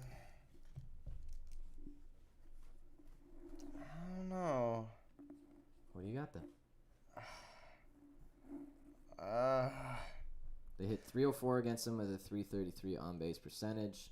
No one has really seen him a whole bunch. Brad Keller, they're hitting 353 against with a 421 on base the percentage. problem with the Mariners, man, is they're really not that. Like, they're better. They score more runs and home runs than the Royals. The problem is they have the worst batting average in the MLB. I know. The good news is Brad Keller is not a good pitcher. Yeah, and I can't, like, dude, that Seattle, I know it is 4.5. It says minus 115 up on there on the Bet US, but it's plus 100 on DraftKings. Okay. Should we just take the game total at 8? Yeah. Is that the safe play here? I think it might be, honestly. KC Mariners over 8. I just hope both teams can hit the ball. I have that weird feeling that only one team's gonna hit the ball in this game, but I'm hoping it's gonna be enough to hit it anyways. Just like a 6-2. Yeah, I want like 6-3. Or 6-3, so you can get the win. Yeah, that'd be nice. I don't hate pushing, but No, but certainly don't like it. backdoor pushes, yes. All right. Let's that was the last baseball game, last MLB game. Just to sum it up, I got Angels, Orioles over 10.5 with Angels money line thrown in there too somewhere. Giants money line, Nats, Marlins over 7.5, Red Sox -1, Indians money line, Dodgers money line, Yanks money line, and the Kansas City Royals and Mariners over 8. Yeah, everyone should be betting Ty France home run every single game, by the way, because he just hits dingers like it's nothing. I think that's just an automatic you bet him. Yeah. We do. Ty France, yes. Stephanie, that has to be your favorite person on planet Earth. I have seen you hit that home run prop so many fucking that and Oscar Hernandez. You have won so much money off those two people. I feel like it is unbelievable. Josh Donaldson home run, by the way. Stephanie, we're taking it again today. Or I didn't take it yesterday, but I'm taking it today. But there is one more sport to cover today, and that is the WNBA. We have 3 games at 7 o'clock tonight. The Sparks versus Sun with a 12-point spread. Wow. Sick. I was gonna say, I was like, oh, I saw that match. I was like, let's go. That's an easy bet. We're taking the Sun, baby. Yeah, no. Nope, we're not. Well, maybe. Oh. Maybe still. Can you tell me what the Sparks team total over is? Yeah. Who's asking? I have a feeling it is going to be very low, and I have a feeling they're going to go below it. 67.5. Jesus, that is low. It's very, very low. Well, the Sparks have obviously cleared that, but Connecticut has not given up over 67.5 unless your team name is Seattle since the All-Star break. Actually, that's not true. Minnesota did score 71 against them, but Minnesota has a much better offense than the Sparks do. I would be playing that team total under, personally, because the Connecticut Sun look like fucking all-stars on defense right now. But the game that I am looking at is the Dallas Wings versus Washington Mystics. They're... Oh, wow. Wowzers, Bowsers. Wowzers, Bowsers. I did not realize that Tina Charles was out tonight for the Washington Mystics, which is a huge blow to them. That is their all-star, damn near all-star center who averages 25 points a game and 10 rebounds with another block, another steal, and another 2 assists per game. Averages well over 35 minutes a game. She is a fucking stud. She's 6'4". She's from Jamaica. She's sick. The Dallas Wings have 2 people out tonight. It looks like Alicia Gray, who is a big-name player. She also averages well over 30 minutes a game since she's come back from her injury. Averages 11.5 points a game, another 4.2 rebounds, another 2 assists, another steal, another block. But as of recently, those stats are a hell of a lot better than what that is showing. She's like 13, 14, 11, 20. She's scoring some points. She's getting some assists, and she's rebounding the shit out of the ball, and she will not be here tonight. Another injury for the Dallas Wings. We have Satao Sabli. I think. No, I know how to say this name. I looked it up the one time. But I'm going to butcher it anyways. She has missed the last 2 games in which Dallas won by 4 and lost to Indiana by 2. She averages well over 24-ish minutes, was about half the game. 12.4 points per game, 6.3 rebounds per game, another 3 assists per game. So they're missing 2 starters today, basically. I don't know if Sato is a starter, but 2 starters, and then you got Deladone back for the Washington Mystics. I want to see what the game total is on this. Do you have the game total? Looks like 162.5. I'm going to say take the over. I'm going to say we are taking the over on that. With the big injuries, the offense normally rolls. Deladone's back, who just fucking lights up the court. And I think that the Mystics win this game. Mystics money line is 155. I might throw that into a parlay rather than take their spread at -3.5. I kind of want to take that -3.5. I like the over and the Mystics in this one. The other 2 games are 12-point spreads, and it's the Dream versus the Aces, and the Aces should clobber them, but it's still a 12-point spread. Saying probably Salvi Witt, Hanser to get a hit, and over 6.5. Let me check out the Vegas Aces real quick, because this is the number 1 offense going against the number 12 defense, and number 7 defense going against number 7 offense. So Atlanta Dream should get fucking smoked, but Vegas has not looked overly impressive against Mystics. They didn't really beat them. They lost to Connecticut by 14. They did beat Dallas. They pounded the shit out of Dallas, though. The Atlanta Dream looks fucking terrible right now. They lost by 7 to Chicago without Candace Parker. They lost by 15 to Phoenix. They lost by 2 to LA. They lost by 5 to LA. Definitely the second worst team in the league, by the way. Oh, yeah. Indiana Fever is third worst now. They've moved up. They have moved up considerably. They also lost by 11. No, bro, I hear you in your science numbers, but actually, The Fever did do the thing. I gave them a chance. It was their last chance. It was actually only their second chance I ever gave them, but they came back. Oh, shit. Candace Dupree is out for Atlanta. Oh, no. When did all... I feel like... Tiffany Hayes, Bradford. Did all these just happen after the break? Yeah, there's a lot of fresh injuries. A lot of fresh injuries. Oh, yeah, dude. The Atlanta Dream is going to get fucking pummeled tonight. Aces -12. Over 162.5 in the Wings Mystics.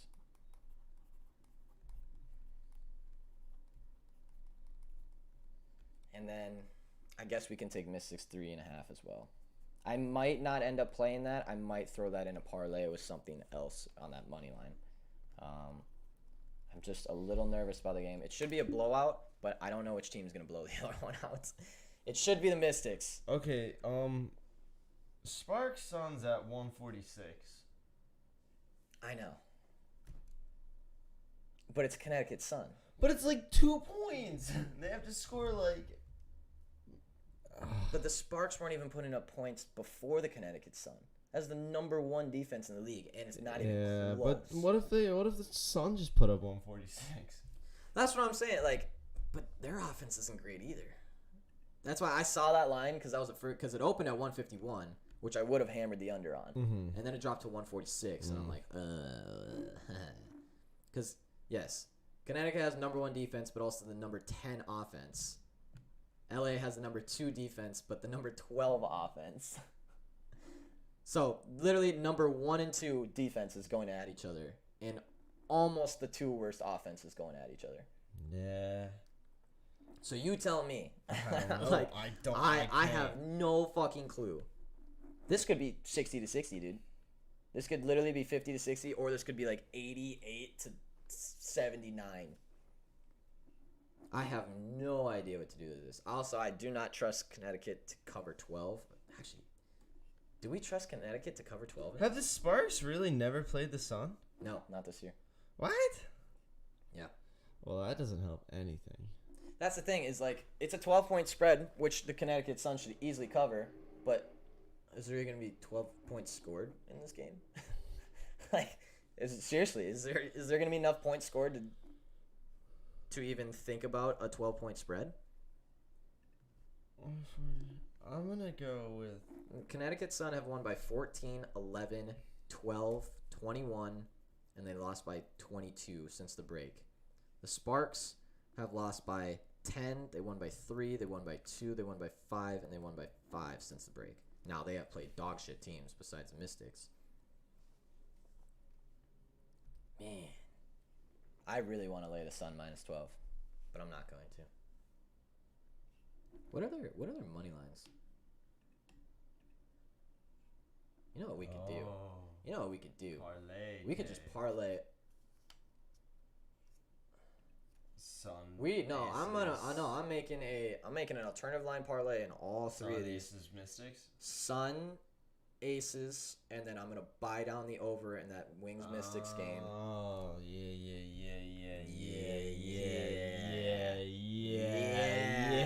There it is. There it is. That's what I was Let's waiting for. freaking go. This is gonna be beautiful, because the Sun are not losing to the Sparks. I can tell you that, and the Aces are not losing to the Dream. No way in hell. Oh, Afro basketball. Fellas, you're about to get the tennis parlay. I can't buy down there under. What? What is this? Communist Russia, dude? I guess. But Connecticut Sun money. Oh my God, they're so juiced on this. So juiced. Hey, if you took Mystics money line, Connecticut Sun money line, and Aces money line, you have a plus money parlay at plus 104. Now that is the squarest bet I think I've ever mentioned on this show, but it might not be a bad bet. Doesn't that make it kind of special in its own way? Yeah, a little You bit. call it the super square don't care. Super square don't care. Wow. It's just gold. It's just, coming out right dude, now. you're on fire today. You really are. You've had a couple today that has just blown me away. Dude, That was solid. You wanna hear something crazy? Maybe. I woke up at 6 o'clock, like 5:30 this morning, because I heard a rustling. I don't think we've talked about it. I don't think we have. We're at war with a mouse. We have a serious fucking mouse problem in this house. This is our first house we've actually like had together. We've always lived in an apartment at college and shit like that. So we actually have a real house now. And boy, do we have suburb problems. AKA one of them being fucking mice. No. That's Eric's side of the story. I lived in a mouse's house. Yeah, you did. I was the pest. The mice owned the house. There was a point where if it was after 12, I simply accepted that the mice had the kitchen now. Yeah. That's their room. So, yeah. Braxton, it's all three favorite money lines in the WNBA tonight. Yeah, big time, super square. Now we've got one in here, and I gotta say, nothing keeps you up more than Knowing a that quick there's- rustling mouse, see him dart out, and then you're like, all Yeah. night. The other night, I am laying in bed. I turn over in bed, and I come face to face, just eye contact and everything, with a mouse staring at me as he's trying to run out of my room. And I look at him, and he looks at me, and we both go, "Oh fuck!" And he runs back and scurries back. Now, we have two traps in this house. We have a snap trap, and one of those where you get in, you can't get out. They eat the thing, and then they die in there. Okay. I watched a fucking mouse run around this trap. And it's supposed to be like they're not super stupid. super scented, like, oh, they don't always want work. to eat it.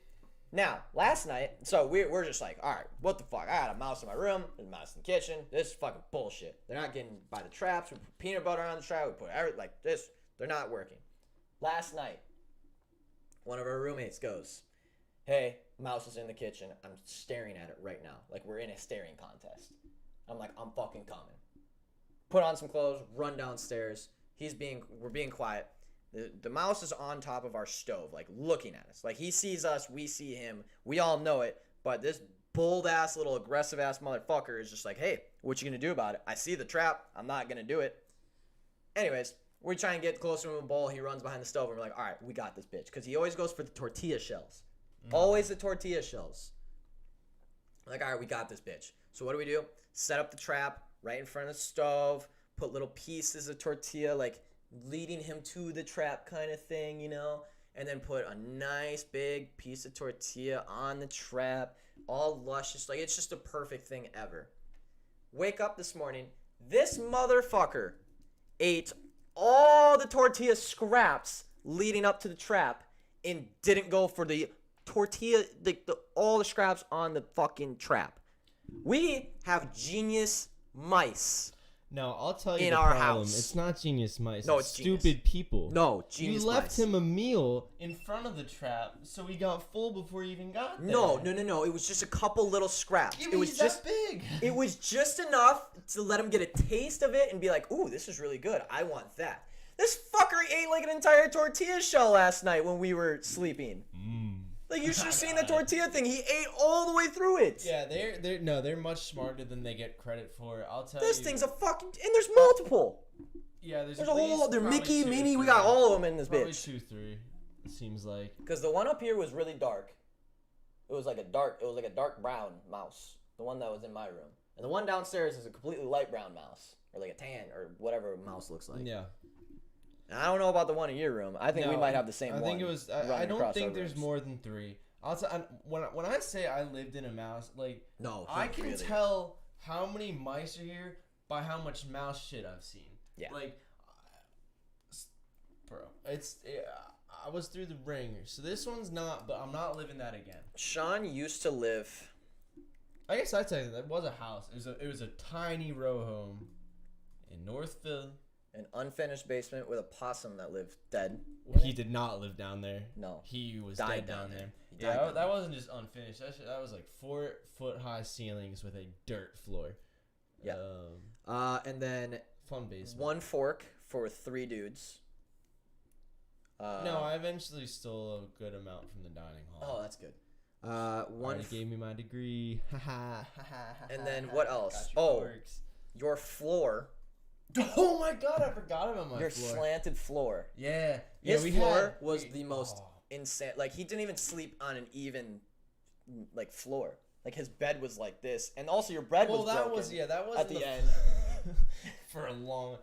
Yeah, we had He lived in this house for 2 fucking years. Yeah, we renewed the lease. I can't believe there you was lived there was a massive hole in our ceiling, in our roof actually. And what that would do was, right, I had a room. I was at the back of the house, and then the kitchen was directly below me. It would go straight through my wall. My wall would actually be damp. There was mold growing on it, on the outside of my wall. And then the guys came and fixed my wall. But after they fixed it, so it would go straight through my wall into the floor, and it would all soak into this one beam that eventually became about 3 inches taller than every other beam. And my floor was like a weird, like a tile, but obviously not tile. It was made of like cardboard pizza boxes, and eventually around the beam it was just going like this, and then eventually it just separated and it started snapping off, and I have this exposed, swollen wooden beam. And then the best part is then the water would go through there, go down The best to the part. first level, and it would go into the kitchen and then come out of the microwave. Like, when I say come out of the microwave, I mean, like, we would have the microwave closed, and it would be like a fountain out from the bottom of it on top of the stove onto the floor. Which the mice also liked that area, because there was a lot of holes. The problem with this house was there's so many holes in it. There was a lot of holes. There was a lot of holes in your household. There was just a lot of Tell shit you what, going though, on no in that household. cockroaches. No cockroaches. Well, I did not see a cockroach in 3 that household. cockroaches. Oh, okay. But over 2 years in Philly, Yeah, seen like, 3 what do cockroaches. you expect? Such is life. Yeah, no, that was... Classic. And I was there every single weekend. It's true. It was the worst house, yet the best house. Something about it. Something about it, man. Something about it. It was just so shitty. It was just perfect. It was so perfect. I love that house. Yeah. But I would never live in that house. I don't know how you did that for 2 years. That is unbelievable. Yeah, I just think I didn't know anything else. Yeah. Like You're the just only like, oh, thing this is the normal. the only thing I had done before was the dorm, and I was like, let's go. This isn't a dorm. Yeah. Way better. It's great. Well, great straw. Fun time though. All right, fellas. That's it for us today. Shout out to that lady that lived 2 doors down from us. We called her Sugar Mama. Nice. She's very nice. She sat on the stoop and she would compliment you in like the scariest way. Yeah. You know, like it was always well intended. My dad actually met her too. He came to take me. We went to the Eagles game together and met me at the house. We were walking down the street, and there's like just a pile of garbage like next to her house. And she's sitting on the stoop. She goes, "Anything good in there?" And I'm like, "What?" She's like, "In the garbage." And we're like, "I don't know. I didn't look." So we weren't looking, but it was appreciate her asking us. Dude, North Philly, if you've never been, I don't advise anyone to go there. But if you've never been, it is quite a place. Yeah, it's fun, man. Around the Temple area isn't really bad. There was a time it was No, I'm bad. not saying it's bad. It's just there is so much shit going on. Oh yeah, At all but times. but I'd say probably 60% of North Philly just don't want to go. Yeah, no. Like Yeah. if you find yourself down towards D Street. Yeah, they're... No, legit. 100%. It's like it's further north by like Allegheny Ave. Yeah, I'm pretty sure I know the street. But I was... It's like You really, I'm on full alert. All right, on that kind of I'll shit. go C Street then. Thank you. Because it's right next to it. See these You know- nuts. You know when they run out of the numbers and then have to go to letters, then it's probably going to be a little scary. Yeah. This is true. That's actually so true. All right, fellas. We need to be done for the day because I need to get picks out to VIP because the first game on our slate that we have multiple picks for is in about 30 minutes. Let's go. Lock in the tennis parlay if you missed it. Hey, yo, relax. I want to watch the instant replay. We've got Gaston Hugo, U.S. Open qualifiers for men, and then Niria Perez Diaz. That goes off in about 25 minutes. Locking that in at minus 180. Actually, looks like Gaston Hugo's odds got a little bit better, which scares me. But. Yeah, we're going to leave Braxton on D Street. Oh, fuck yeah. Be like, come on, bro. I'm just going to bring Braxton to Cecil and then just run away and be like, good luck. Taking a diamond in 43rd, bro. Yeah. You know what I'm just saying? Taking to Oxford gonna in make him- 20th. I'm going to make him Taking get to J Street. I'm going to make him get a haircut at Mecca. Whoa. They probably look fresh though. Oh, dude, I walked out of that place so fucking fresh every single time. I was the only white guy that ever walked in that building. I went there for a year and a half. For 18 months, I went there every single month. I did not see one white person every single time I went there. I went there probably 16 times. I have never, ever seen one. Lil Uzi. Wow. Lil Uzi got his haircut there. No, I remember that. That was a big deal. No, his barber is still there, too. He comes back. Yeah. all the time. What I saw his Bugatti was parked on Cecil that one day. Yeah. Right in front of it. Yep. It's God, I would walk out though, and there'd be dudes on the street, you know, the guys that like hang out outside the shop. yeah. I'd walk out, and they're like, "Damn, boy, you look fresh." I'm like, "I fucking know." Like every single time, I dude. always had some old local just be like, "Damn, bro, that was a fresh cut." I'm like, "Yeah, bro, my man Wes, he does it." He's like, "Damn." Dude, every time I always got gas coming out of that barber shop. That's worth more. That you pay The whatever. one you want for white haircut. kid That's worth- walking out of the shop, and all the black guys are like, "Damn, you look clean." I'm like, "Yes, I do." Yeah, dude, they're always going to sports clips. Like, thank God. Yeah, I know, right? I was going to Great Clips for most of my life, and then all of a sudden I went to a barber in Philly, and I was like, "Holy shit! Why did It's I not do this?" crazy. Dude, it is crazy. The I difference. hate to keep the tangent going, but Yeah. the sports clips, great clips, all that. I was always just like, I just trusted them. Yeah, 'Cause I was just don't like, know what hair it is. yeah, or I'm like, does I don't or- know. I What's a was just like, fade? Like, I Yeah, don't can know. you just cut it? Cut it this side at one length and up here at one length. I didn't realize there was like an art form to Yeah, it. it turns out. There's artists of hair cutting, and they're fucking good at it. Turns out it isn't just about taking the hair and making it shorter than it was previously. No, it's actually making you look good. It's crazy. Who would have thought? Not Who that I've would've gotten thought? a haircut in a minute, but it's about to be that time. It really is. It's getting to be too Are you much. gonna go short? I'm gonna go. I don't know. I'm taking it down on the sides. I'm fading gonna the side, fade? keeping the Oh. top relatively long. Are you Maybe gonna? like Are you a gonna high like? and tight kind Yeah. of Are you fade? gonna like shave this and then keep this long and then like pull it back Yeah, I with think your I'm gonna go with your down man to bun? like a 2 to 1 Yeah. and then maybe keep some on the You top. gonna look sexy as fuck. Uh, Dude, come with me. Bless I'm you. going probably tomorrow with the Christian. Get all this cleaned up for my birthday this weekend. Ooh, birthday boy. Uh-oh. I hate my birthday. We're gonna make you love your But birthday. I love getting fucked up on my birthday. I That's literally true. don't like anything about my birthday besides the fact that it gives me an excuse to go blackout drunk and everyone just feeds me booze all Yeah, day. Eric's birthday last year, I think he was in bed by what, 4:30? 4:30 came back at about 8:30 and continued the night. Yeah, but he- there was a 4-hour lapse The where funny I was in thing trouble. was the 4-hour lapse was about when everyone was arriving Yes. for Eric's birthday. So Yes. keep in mind, this means by 4:30 p.m. Yes. this man was incapacitated, and most people weren't even there yet. Can- So everyone came in, was like, "Oh my God, it's Eric's birthday! Where's Eric?" He's upstairs in it's his 5 bed. passed out. o'clock. Dude, Where's Eric? you have no idea how many times I was like dazed and confused during that 4 hours where I'm just like passed out on my bed because I had, you know who at the time, and I'd like wake up and someone would be like, "Hey, Eric," and I'm like, "Hey," like I have so many faint memories of just someone walking in my like. So many people, by the way, just walking in my room, be like, "Hey, there you are." I'm like, ugh. Now, Sean, why was I dead by 4:30 p.m. that day? Well, Maybe because I woke up, went to take a shower, kicked over an ice, yeah, which was perfectly planted. that did happen. That was incredible. I was Screamed. I was really mad.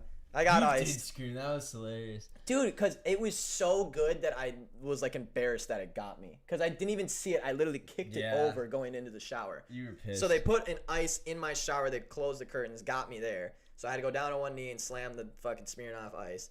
And then I go downstairs, and being a fucking idiot that I am, that one was a bad one. That one was the worst one. Because I think it was Maddie was like, "Hey, can you grab me like a bagel?" And I was like, "Yeah, sure." Open the bagel cabinet. There is another one sitting there. So it is like 10 o'clock in the morning, by the way. Yeah. I already have an ice down. I haven't even taken a shower yet because I kicked it over and came downstairs to drink it. And then the bagel thing, so I have to drink another one. Then I finally get to shower, and it's now like 10:30. And I'm like, someone's like, "You should beer bong one." I'm like, "Oh, already? Like, already a beer bong?" I was like, "All right, I'll get it out for beer darts or something later." Go downstairs, find the beer bong. There's an ice sitting right there. So 3 ices by the time it was 11 a.m. And then we did shots, and then we played beer. Yeah, no, it was a whole fucking thing. I died. Yeah. I had a 15-minute conversation with my grandfather that I don't remember. Oh boy. Yeah. But I heard it went well. Good. I think that conversation happened at about 3:30 or 4. I got off the phone, and I think I just, like, brain power used up to the max and Yeah, just that done. will do it. That'll do it. All right, now we actually have to go because now the game's in, like, 30 minutes. And I have to post a full VIP slate, so we have to get out I of love here. going on tangents at the end I of know. the show. It is fun. Always a lot of fun. It's just all the fellas that hang around and listen to all of our dumb shit. People stick around for it, so it can't be It's that true. boring. I know, right? Um, 87 subscribers. God, I love you all. Hey, We were at 82 at the beginning of this week, I'm pretty sure. that's 13 away. 13 people have to subscribe to the channel. Then we have triple digits, baby. Speaking of triple digits, yesterday's show had over 100 views. For the first time in the Fellas Show history, for our live stream, we had over 100 views on it. Let's freaking go. That was sick. Let's put on some Some 80s synthwave Oh. type beat. Oh. So shout out to the fellas, obviously. Yeah, This has shout been out to everyone. You know, we've been saying it, but this has been a huge week. It's been a big week. Big week for us. Big week for everyone. You know, and we know we can't. You know, we can't grow it that much on our own. We know a lot of it is you guys shouting us out on Twitter. You know, bringing the attention. Just everything. Staying consistent. We Staying appreciate consistent. it so much. We're on a path to be doing some really cool stuff soon. Football season's gonna be huge. I'm so excited. Excited. Can't say enough how much we appreciate the fellas.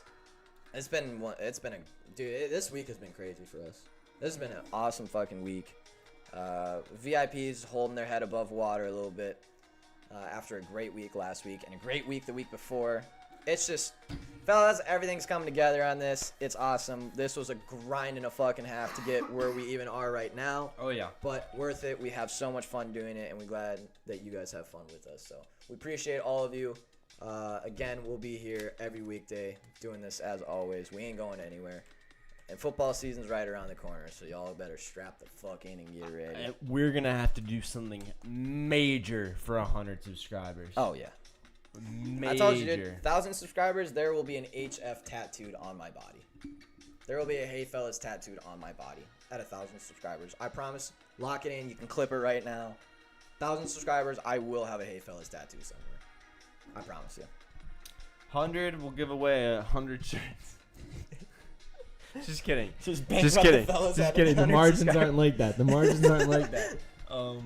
No, seriously, we appreciate We'll do it. something crazy. If you have any ideas. Yeah. We'll get merch pumping soon, I'm sure. We gotta come up with some new ideas and stuff. We gotta come up with some new ideas. But Maybe I'll hop on Fiverr, see what they got to offer. we appreciate y'all. Have a good day. Have a good betting day. Make some money. Let's hope there's some scandalous things in sports today to talk about tomorrow. But make some money. Post those fucking winners because I like to see them. And if anyone says anything about it, they're just fucking jealous. I just thought of a good shirt. Did you? It's also a Be Nice to You, but maybe we can have two of them. I was thinking because on Fiverr there's a lot of caricature. Oh wow, That's a tough word. caricature. Something like that. People who make cartoons of real people. Mm-hmm. I was thinking it'd be fun to maybe have like Braxton and you, and then maybe like in front of like the castle at Disney World with like little Mickey Mouse things on their head. It just says "Be nice to you" and like the Disney like fancy little boop boop boop. Just if you're nice to you, you take them to Disney World.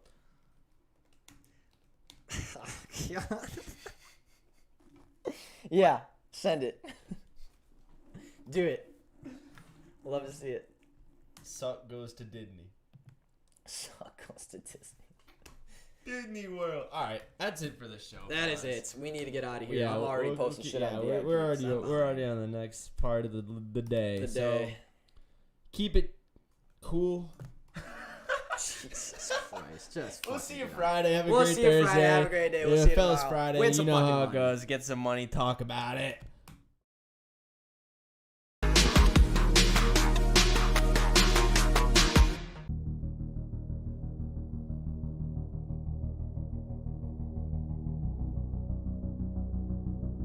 Power is in inflicting pain and humiliation. Power is in tearing human minds to pieces and putting them together again in new shapes of your own choosing. Do you begin to see then what kind of world we are creating? It is the exact opposite of the stupid hedonistic utopias that the old reformers imagined. A world of fear and treachery and torment, a world of trampling and being trampled upon, a world which will grow not less but more merciless as it refines itself. Progress in our world will be progress toward more pain. The old civilizations claimed that they were founded on love and justice. Ours is founded upon hatred. In our world there will be no emotions except fear, rage, triumph, and self-abasement. Everything else we shall destroy. Everything. Already we are breaking down